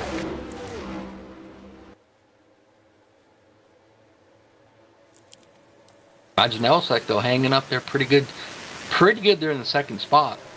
Chris Aiken is trying to keep him busy, trying to keep his rear mirror as busy as he possibly can. Aiken gets a wicked good run going into turn. Yeah. Off the corner here, he's got to be able to pull out and go. The only way I think if he doesn't get a super run and Nevillesack doesn't make the run, I think it's kind of one of those, if he pulls out, he's got to hope that John Wall will pull over and pull him forward. If you're John Wall, would you want Chris Aiken behind you or Roger Nevillesack? Oh, geez, I don't want either of them. Because they're going to pass me. Chris Aiken and John Wall have had a lot of races together. I mean, a lot of these guys that racing here, they also race over at SMO. We talked about that earlier. And the guys from TMP, a lot of them go race at SMO. So that's kind of why they work together. They share a server. It's kind of a mutual thing that just works out really good for them. Yeah, because each league hosts races on different days of the week, right? They're like, hey, well, if we run races on Mondays and Wednesdays and you guys run races on Tuesdays and Fridays, let's just use the same server and save ourselves a bunch of money. Yeah, and that all stemmed from Tom Musa had a server at his house. And that's, he ran his computer to race his computer at his house, but he also had another separate server at the house that he would run the races with, and it worked great. And then suddenly, they started getting about 12, 15, drivers. Oh. And all of a sudden, his internet couldn't quite handle it. And it was just a little bit much more than that, his one server at home could handle. That's when they got a hold of SMO and they worked out a deal, and, the SMO lets them use their servers on Wednesdays. SMO runs on Sundays and Mondays that I know of. I know John Wall had a IndyCar series on Thursday for a little while, but Yeah, having your own server is cool, but yeah, depending on your internet, like where you live, you might not have that the amount of upload that you need to be able to host like a 20 car field. It's not a lot of data, but it needs to be stable, so you do want to aim to have some headroom. You know, when they started out doing it, they had 8 drivers, 10 drivers, and it handled it no problem. But you know, they started getting a little bit more and more when they got up to about 15 to 20 drivers. They just couldn't do it, so they had to do something. And fortunately for them, it worked out really well. Yeah, I've hosted some stuff on my computer, but yeah, it's the same thing. You want to keep it under like 10 and under, just because I have a lot of download, but I don't have a lot of upload. Yeah. If I had more upload, I would be broadcasting in 2K, you know, but I can't because I don't know why. It's silly. The amount of money you pay for internet, and I can't get more than 30 kilobit per second. Yeah. You know, gig down, but only a 30 kilobit up. So right. Sucks. Ravelsack was able to kind of stretch it away from Chris Aiken a little bit, but if I had to say what I thought was going on, I think Aiken probably just backed off a little bit, cooled his tires down a little, and, you know, just saving up a little bit. We're creeping up here on 5 to go, so now is the time to start, you know, pushing that button and going. So you see Aiken's kind of start working his way back up towards Ravelsack. Napick has dropped back to about almost 4 seconds back. Richard Finkel is about 6 back. Viper about almost 7 back. Jamie Tedder, we saw it. He has, you know, we figured he was on older tires, running up near the front there, and he's currently about 7 seconds back. So Lucas, he has made his way up into the eighth position, although he is about 10 seconds back. But you know, he's making his way up through there with the fresher tires. He needs a caution to be able to save him to be able to get caught back up to the field to really use the advantage of that. I see that Ravelsack kind of reeled in, he's reeling in John Wall a little bit, as well as Chris Aiken. They're starting to kind of gain in up on him. I kind of wonder if those two, just like I said, saving tires, kind of making sure they had tires at the end. John Wall does the old off the wall trick, trying to break the draft. I wonder if that actually works. It does in this game, yeah. Yeah. You, just like we said, think about it like this. Yeah, tunnel behind you, yeah. You pull out. We've seen a few drivers tonight try to pull out and pass, and they can't because nobody's behind them. So it's the same kind of effect. If you don't, if you don't go and do that, you know what I mean? If you go right behind them and all of a sudden they move, if you don't follow them, you could lose a little bit of that draft in front of you. Also got a kick out of Aiken. He is definitely, he's going down the front stretch way off to the one side, way over to the left, where I'm not even sure that Roger Nebelschap can see him in the mirror. So, and I got him guessing a little bit where he's at. Not really gaining on him, and he's not really losing him. So we're kind of just in a stalemate, sort of. But they've put a 5-second gap back to fourth. That's pretty awesome. They had better tires at the end. They're just at least in the right side tires. So you know that Rich Napick, he was on his last tires and was out front trying to do the best he could. But once these newer tires got by him, there's really not a lot he could have done about it. I wonder if we'll see any crazy tire fall off. Nebelschap has kind of, shortened that distance up to him. I wonder if we'll see any crazy tire fall off from the leaders here in these last couple of laps. I think we're kind of where we're going to be. Look at them messing with each other here, trying to break that draft up. It's fun to watch. Nebelschap got a really good run there in 3. If you can continue to do that. Now that's hard sometimes when you're that close to a driver in front of you to get that good run off from the corner just because you're so close to the car in front of you. Mm-hmm. You've got a draft going down there. Hit the line. We're going to have 2 to go this time by. I'm not sure who was backpedaling there, but out of the 3 of them, I could hear one of them backpedaling pretty good. I believe that would have been Chris Aiken. Look at Nelson. He's right there. He got that right down to 0.07 of a second. Question is, he's caught him. Now you got to pass him. That's the thing. Yeah, it might not be enough time. Ooh.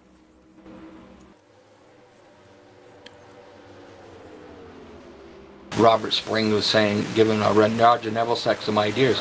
Just loosen him up a little bit. Yep. We all know how that would happen. That kind of hurt Roger right there. He just kissed the wall a little bit on the exit of 4. And that took away that momentum that he had on the straightaway. Now he's got to try to get it back as we are on the last lap right here, right now. And Roger Neville-Seck make the move to get past John Wall. And if he does, will Chris Aiken go with him?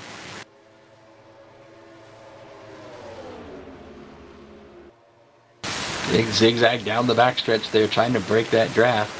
Neville-Seck again into turn 3. He is just getting a really good run into turn 3. Oh, unfortunately, just touched the wall there in the middle of that little short chute. I think that's going to take the wind out of his sails. Oh, he hits the wall again. Question is he going to be able to hold off Chris Aiken going to the line? Oh. Wow, that was close. Yeah, I mean, he was. Look at the time. I got to go over to here to see what it is on. Yeah, it's 4.86 and 4.95. In the game, it's 4.9. It's 4.49 from both of them. That is crazy. Oh, okay. So that's recording at a different time, yeah. Either way. No, in the game, but like you said, on the GNL TV, it was given exactly what you said. It's 4.86 to 4.95. Yeah, literally. That was a pretty good finish. Yeah, that's like 1/100th or 1/100th of a second difference between second and third. We better get the flag in the window of the butt paste car. Sponsored by Boudreaux's Butt Paste. So, you're going to have John Wall, your winner, Roger Neville-Seck second. Third's going to be Chris Aiken. Fourth is going to be Richard Napick. Fifth, a good run for Rich Finkel. Sixth is going to be Viper. Seventh, Jamie Tedder. Eighth, it's going to be, I keep trying to mess Lucas. We'll blink Lucas there. Ninth is going to be Reyes Jr., good run for him, and 10th is going to be Tom Goodman. Don't know if there's enough grip or too much grip, or he's not having a very good burnout session. Yeah, he's trying to get her lit up here. There's Josh's eggs saying thank you. Good race to Mr. John. There he goes. And then the flag man's out there telling him, you are a caution. Yeah. Please slow down while our leader burns the track to the ground.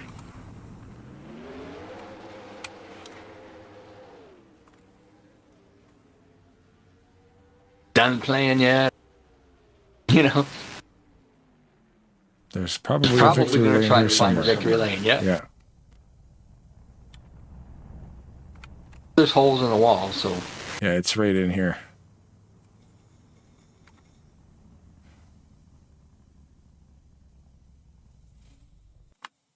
Obviously, you got to follow the yard of bricks.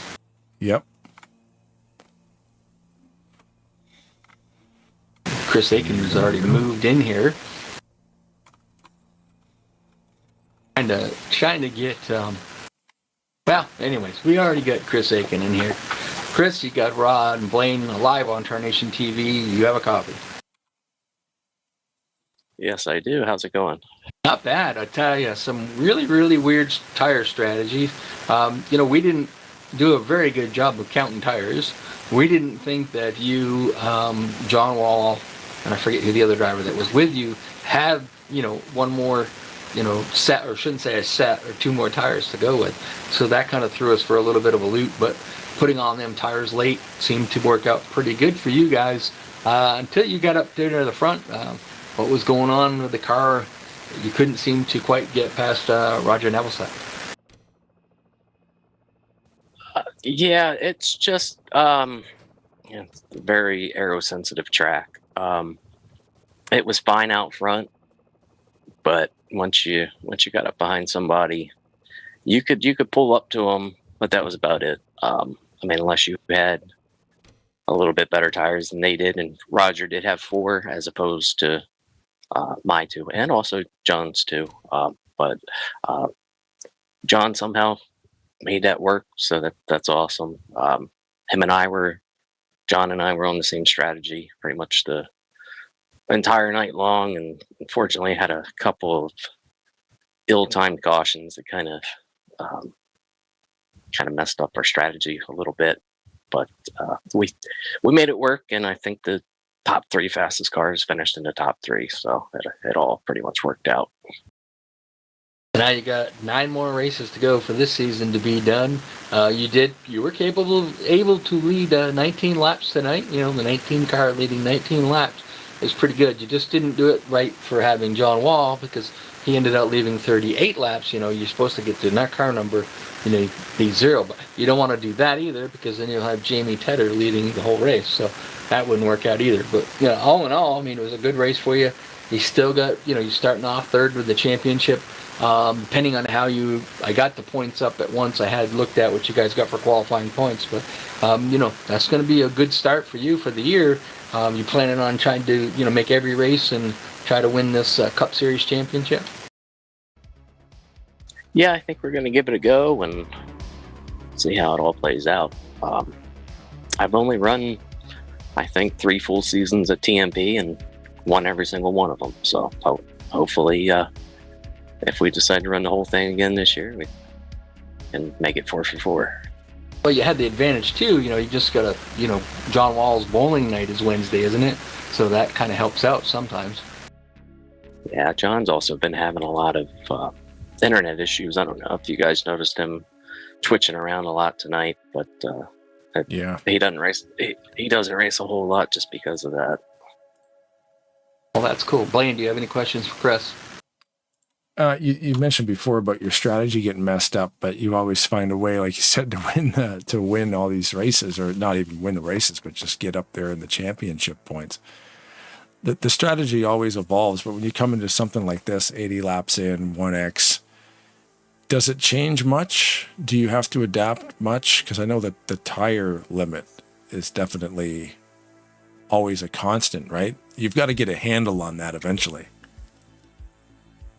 Yeah, and I made sure that I ran a bunch of practice, both last night and then tonight, just to get an idea of how long the tires will hold up, or you know, how much tire wear you'll have after a full fuel run. And unfortunately, we didn't make it a whole fuel run tonight before we had a caution, but it really would have been interesting with the green flag stops, because we were getting pretty close. Those of us that didn't pit under that very first caution, I think it was within about 10 or 12 laps of having to stop under green, and who knows what would have happened then. But our strategy was going to be 2 and then 4, but we got tangled up with I think it was the 86, 85 and 86, and it's just a chain reaction deal. And I feel horrible for Josh, because he had just come in and just taken his 4 tires, and I spun him out and killed his tires. So I think that was the final caution where I came in and took my last 2 tires. But that's a good strategy too, though, because he didn't beat you. Just wrecked the competition. There you go. Yeah, that's all you got to do. Yeah, easy. So we were thinking, you know, John and I were talking it over amongst ourselves, because we were, you know, nose to tail pretty much all night, and we debated: do we take 4 at the beginning and then 2 at the end, and it was going to be 2 and then 4, but then we kept having all those quick cautions, so we said, you know what, let's do 2 again on this one, and we'll be left with 2 more, and get another quick caution. We can come in and take our last two. And that's what we did. And Roger pitted with us and did his final four, which wasn't a bad strategy. And I think that's the only reason I couldn't quite get around Rogers. He had a little bit better tires, but yeah, it's just a hand that you dealt, and you got to live with the decisions you make. But overall, I mean, it wasn't a bad strategy. I mean, who knows what might have happened had we not gotten into the incident with the 85 and 86. But I had to go to the back for that, and then burn up a bunch of tires, making my way back up to the front. But it is what it is, and we'll take it for what it is and move forward with it. Well, there you go. Well, congratulations on a third place finish. I know not what you wanted, but all in all, a pretty decent race. We'll give you a chance to thank anybody and everybody you'd like to. The floor is yours. Nobody. No, I'm just kidding. Thanks first and foremost to you guys at Tarnation TV. As always, the broadcasts are excellent, and it'll give me something. It'll give me something to look forward to doing tomorrow. Of course, thank Tom and Roger, TMP. I mean, they run a little bit different series, but I mean, they do a tremendous job. Just some of the rules and some of the features and stuff that they have is really neat, and just makes a lot of fun. And it's always a blast to come out here, and so it's always a great group of racers out here. Who else? Josh's Eggs. Anybody that we've in the community that we've lost recently. I don't know how long ago Bob Dixon was, but let's say our condolences to him and his family and his league, and anybody else that unfortunately has passed on since then. But yeah, I think otherwise, I think that's about it. All right. Well, congratulations, buddy, and good luck next week. Alrighty, I appreciate it. Thanks, Chris. As we watch him. Roger Neville-Sec, you're live with Broad and Blaine in the Tarnation TV booth. You got a copy? Yeah, loud and clear, sir. Got you a little talking up there, just snuck you away there for a minute. Okay. It's an interesting race, interesting strategy, a lot of different tire strategy. Your tire strategy at the end was to take 4 tires. That seemed to work out pretty good for you. My question, you got out there, you ran kind of up front and went back. You pitted early with fuel, all that stuff, got yourself kind of in position.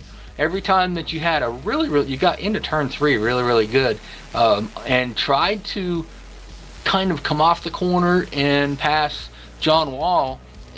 To me, it seems like when you pulled out there to just kind of hit like a wall, and it just, without anybody behind you pushing, you just couldn't go by him. Yeah, entry was great into 3. It was fantastic all night, but yeah, I couldn't really get a run on anybody in the short shoot anyway, so I knew that wasn't really going to be a good opportunity unless he just really slipped up, and I knew entry and exit off of the 2 and 4 were just going to be awful. So if I couldn't get to his door from him slipping up in 3, I really had no chance. Well, you look like you got a really good run into 3, but I was saying during the broadcast that it's hard when you're that close to the guy in front of you to get that good runoff, because you just got nowhere to go. I mean, they're running the bottom. You get that good run, you're going to have to lift or you're going to dump them. So that made it hard. But you did have a few times where you were able to pull out there. And like I said, just seemed like a wall hit, and you just didn't have any forward momentum, and you just had to tuck back in behind him. Although you got to be happy, finishing second. And, I don't remember now where you got for points in the qualifying order deal, but, starting off strong. Yeah, for sure. Yeah, four bonus points for Group A. So, that helped. But John got 5. So Yeah. that's still another point that I lost there. But that's okay. Fingers crossed he goes bowling. Yeah, I was gonna say that. And I pick up a couple of points. But you know what, my fall is going to be kind of busy too. So my availability for some of these races might be in danger as well. And I'm here to win Indy. Yeah, what you got to do is you got to go out in the first round in the Cup Series there. Get yourself, is it the top 3 or top 4 in each series? Top 4. Okay, so you just got to get yourself in the top 4. Then that way, if you have a few things to do during the Truck Series, you can go do those and still be in the championship when it comes down to the IROC Series. Yeah, absolutely. And shameless plug. That's kind of why I designed it that way, for people who are busy, who want to try and do a whole season and have something to run for at the end of the year. So that's exactly why I did that. When you take all in all, basically a 34 race season, if you think about it, but you cut it down into 3 different seasons that allow you to become eligible, as long as you still get the number of races and such. But at the end of it, that makes it better for, the people that don't always. For example, as we talked about, John Wall playing, doing his bowling thing. Some nights he just can't get home in time. So, that's where it does work out great. And it's not so much that you need to be the champion. Do you want to be? Well, yeah. I mean, that's what you're here for. You're here to win and have fun and enjoy the camaraderie between all the racers that you guys, you guys all seem to have a lot of fun. But you really you just got to try to get into that top 4 for the end of this first round. If you can't, then you just got to go to the second round and do it too. But that's what you try to get in there so you can do that championship at the end of the season. Oh yeah, it's you definitely breathe a lot easier once you're locked into that top 4. So, just one race at a time, see what happens. If I'm there at the end of the season, well, I'm definitely going to run for it and make sure I get my spot locked in, and then I can take it easy the rest of the season. And if not, we'll just go on to the trucks and see where that puts me. So now the question about the tires, did you go into tonight's race knowing you're going to start with the 4, you start with your first pit stop, that you take tires is going to be 2 and then you're going to take 4 at the end? Or was it kind of a strategy play? Well, we've had a few cautions, we ended up with 7 cautions for the night. Did you use that kind of change your strategy, a little bit? Oh, it absolutely did. Because I was, with the early cautions, I was like, okay, I can stretch it out just a little bit further. I can get it past lap 40 because I know that I could get my tires to last, 40 laps, or if not a little bit longer. So I was like, well, I'll just, hang on to them as much as I can. And then we got, 25, 30 laps into the run, and I go, okay, so I'm starting to wear a little bit. I don't want to take all 4 yet because it was only lap 25. I was like, I don't want to do the last 50, 55 laps on left tires, or on all 4 tires. So I was like, I'll take the 2. I can let the left sides just keep riding, and they did a real good job. And then see how far down the line I get, and then if we have a very late caution and those guys have 2 tires or no tires, then I've got 4 in my pocket here that I can dispatch with what I want. And that was kind of how it shaked out. I was a little concerned though when Bink and I stayed out, and I was like, well, how many more cautions are we going to have? Because then it's starting to get a little, you start to get a little nervous.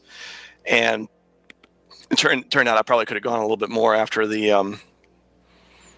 after we saw a few more laps of green flag racing, and then all of a sudden, Bink and was it Cal, I think, got together and threw the caution. I was like, well, I could have waited till then. But on the flip side, I was like, well, maybe it's a good thing I didn't, because I would have been right there with them, and I could have gotten involved in the accident, and we wouldn't be talking.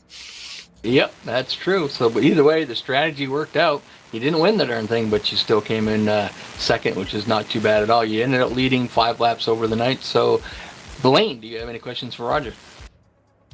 I was curious about behind the scenes. You're feeding us stuff like after qualifying, and then we had that graph of like you're driving, and then you're also behind the scenes creating this stuff literally within minutes. Like, how do you must have I mean, I thought I had a pretty crazy computer setup. You must have a couple extra things going on too, eh?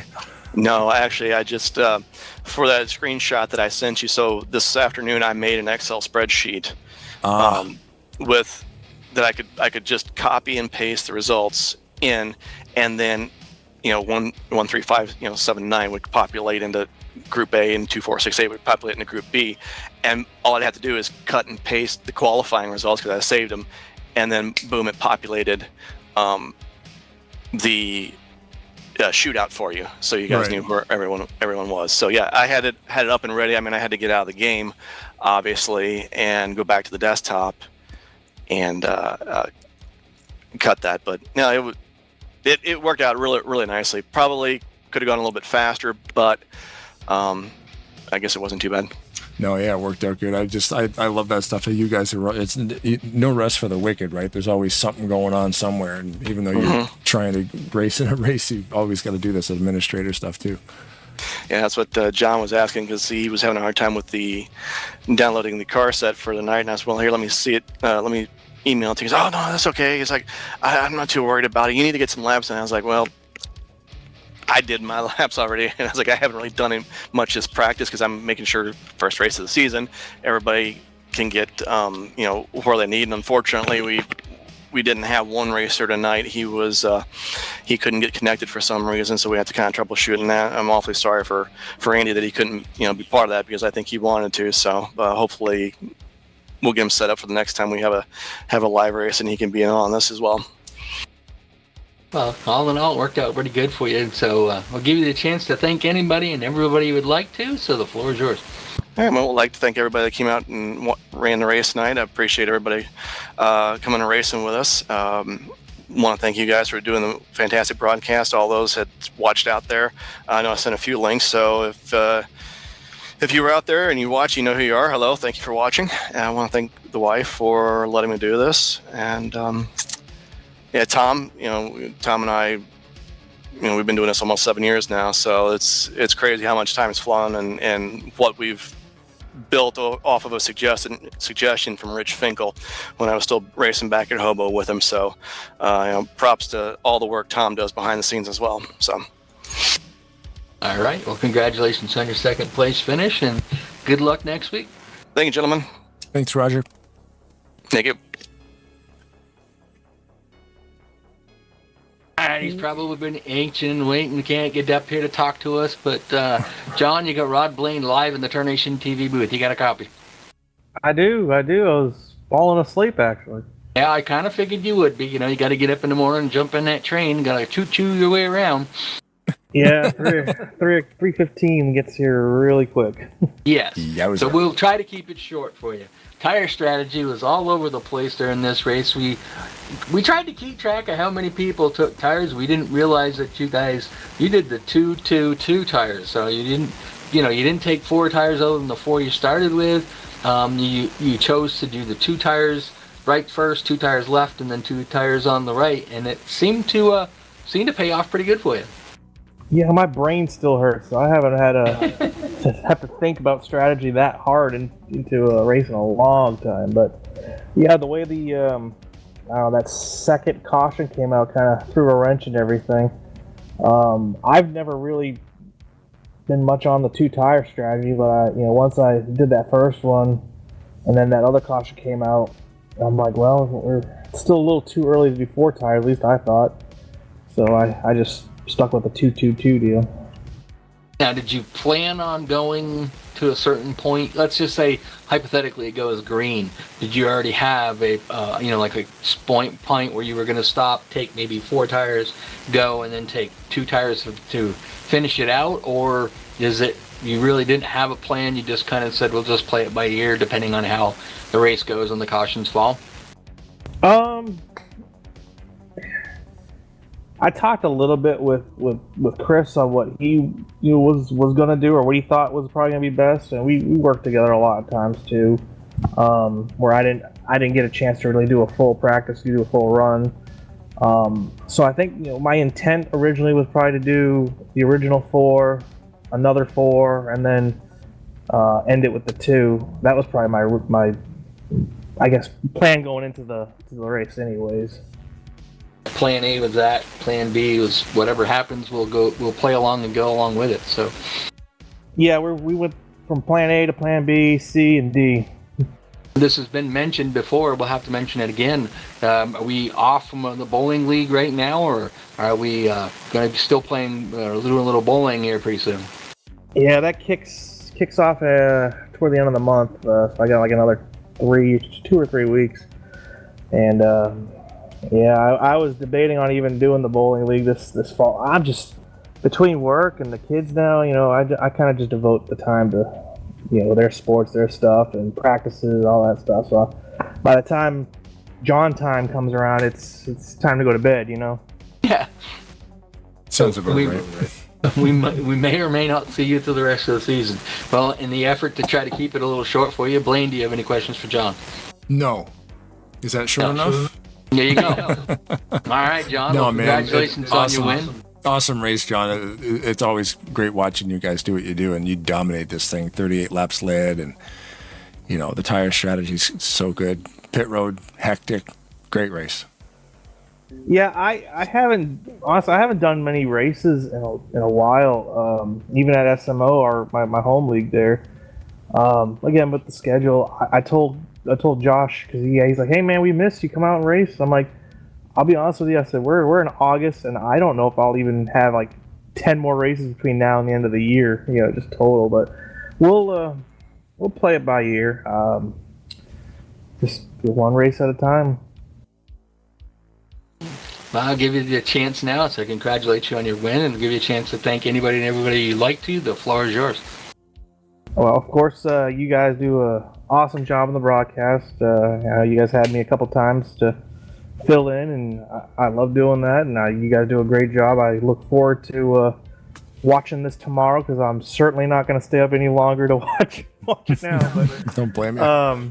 I will definitely be watching tomorrow after the train run. TMP, these guys are awesome. This is my second home when I do race. Roger and Tom, the amount of work they put into this stuff is unreal, and they do a great job. It's a fun place to come out and race. A good group of guys. You're comfortable.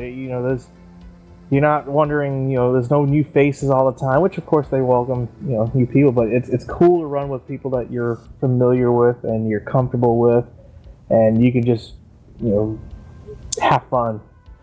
Of course, SMO, the home league for me, you got Josh, Jamie, Viper, Chris, RC, myself. We've been a tight group for many years, so I love racing with these guys. I just wish I had more time. Well, there you go. Congratulations again on the win, and hopefully you'll be able to kind of stick it out and maybe get yourself into the championship chase here this first round, and then you can go play golf or do what you got to do. So congratulations, bud. Good job. Yeah, I don't know. When you win, especially the first race, then you want to come back for the second, see how it goes. And, Yeah. We'll make it an effort. We'll see how it goes. Like all the other years. All right. Well, congratulations, bud. Good talking to you guys again. Hope all is well. You guys be safe. Yeah, bud. Thanks, John. Have a good night. You too. Well, there you go. There he goes. Yeah, congratulations, John Wall. Awesome race. Indianapolis, very cool. Great track. A lot of great tracks in this sim. And I always have fun calling that stuff. Absolutely. That was kind of a cool one. A lot of strategy plays in it. Wasn't really sure what to expect, but, all in all, ended up being a pretty good race. Probably more cautions we would like to have seen. That happens. But, really, the strategies were all over the board, and it's kind of cool how it all played out. Yeah, cautions definitely ruffle up the strategies, too. So it's cautions aren't fun, but it can lead to some pretty neat strategy changes, because you have a plan and it'll change every time one of those yellows comes out. But either way, that was the race this evening. 80 laps around Indianapolis. So thanks everybody, of course, in the YouTube chat bunch of activity there this evening. People commenting and liking and doing what they do. I almost had a couple hundred hits again this evening. So thank you very, very much for doing what you do on YouTube. That, you know, people dig the channel and they dig what we do. And that's kind of, you know, you stop and think about it sometimes. It's kind of crazy. But it's a lot of fun and we love doing it. So, and of course, TMP for contacting us to do this. And they're in cahoots with SMO. We love those guys too. And of course, all the drivers. You know, we had a full, what was it, but 16 drivers out here tonight. Perfect number. Great race. And yeah, do you have anything to say before we lock her down? It's a good race. You know, like I said, tons of strategy, fun to watch and fun to call. So, nope, I'm good. Yeah, right on, man. Well, thanks TMP for having us. Thanks drivers for driving. Thanks everybody in the YouTube and whoever watched it live is awesome. Whoever watches it again tomorrow, which I think John Wall might be on that list because we're all going to bed right now to get some sleep. So, as always, thank you very much to everybody involved. And if the women don't find you handsome, they should at least find you handy. Keep your stick on the ice.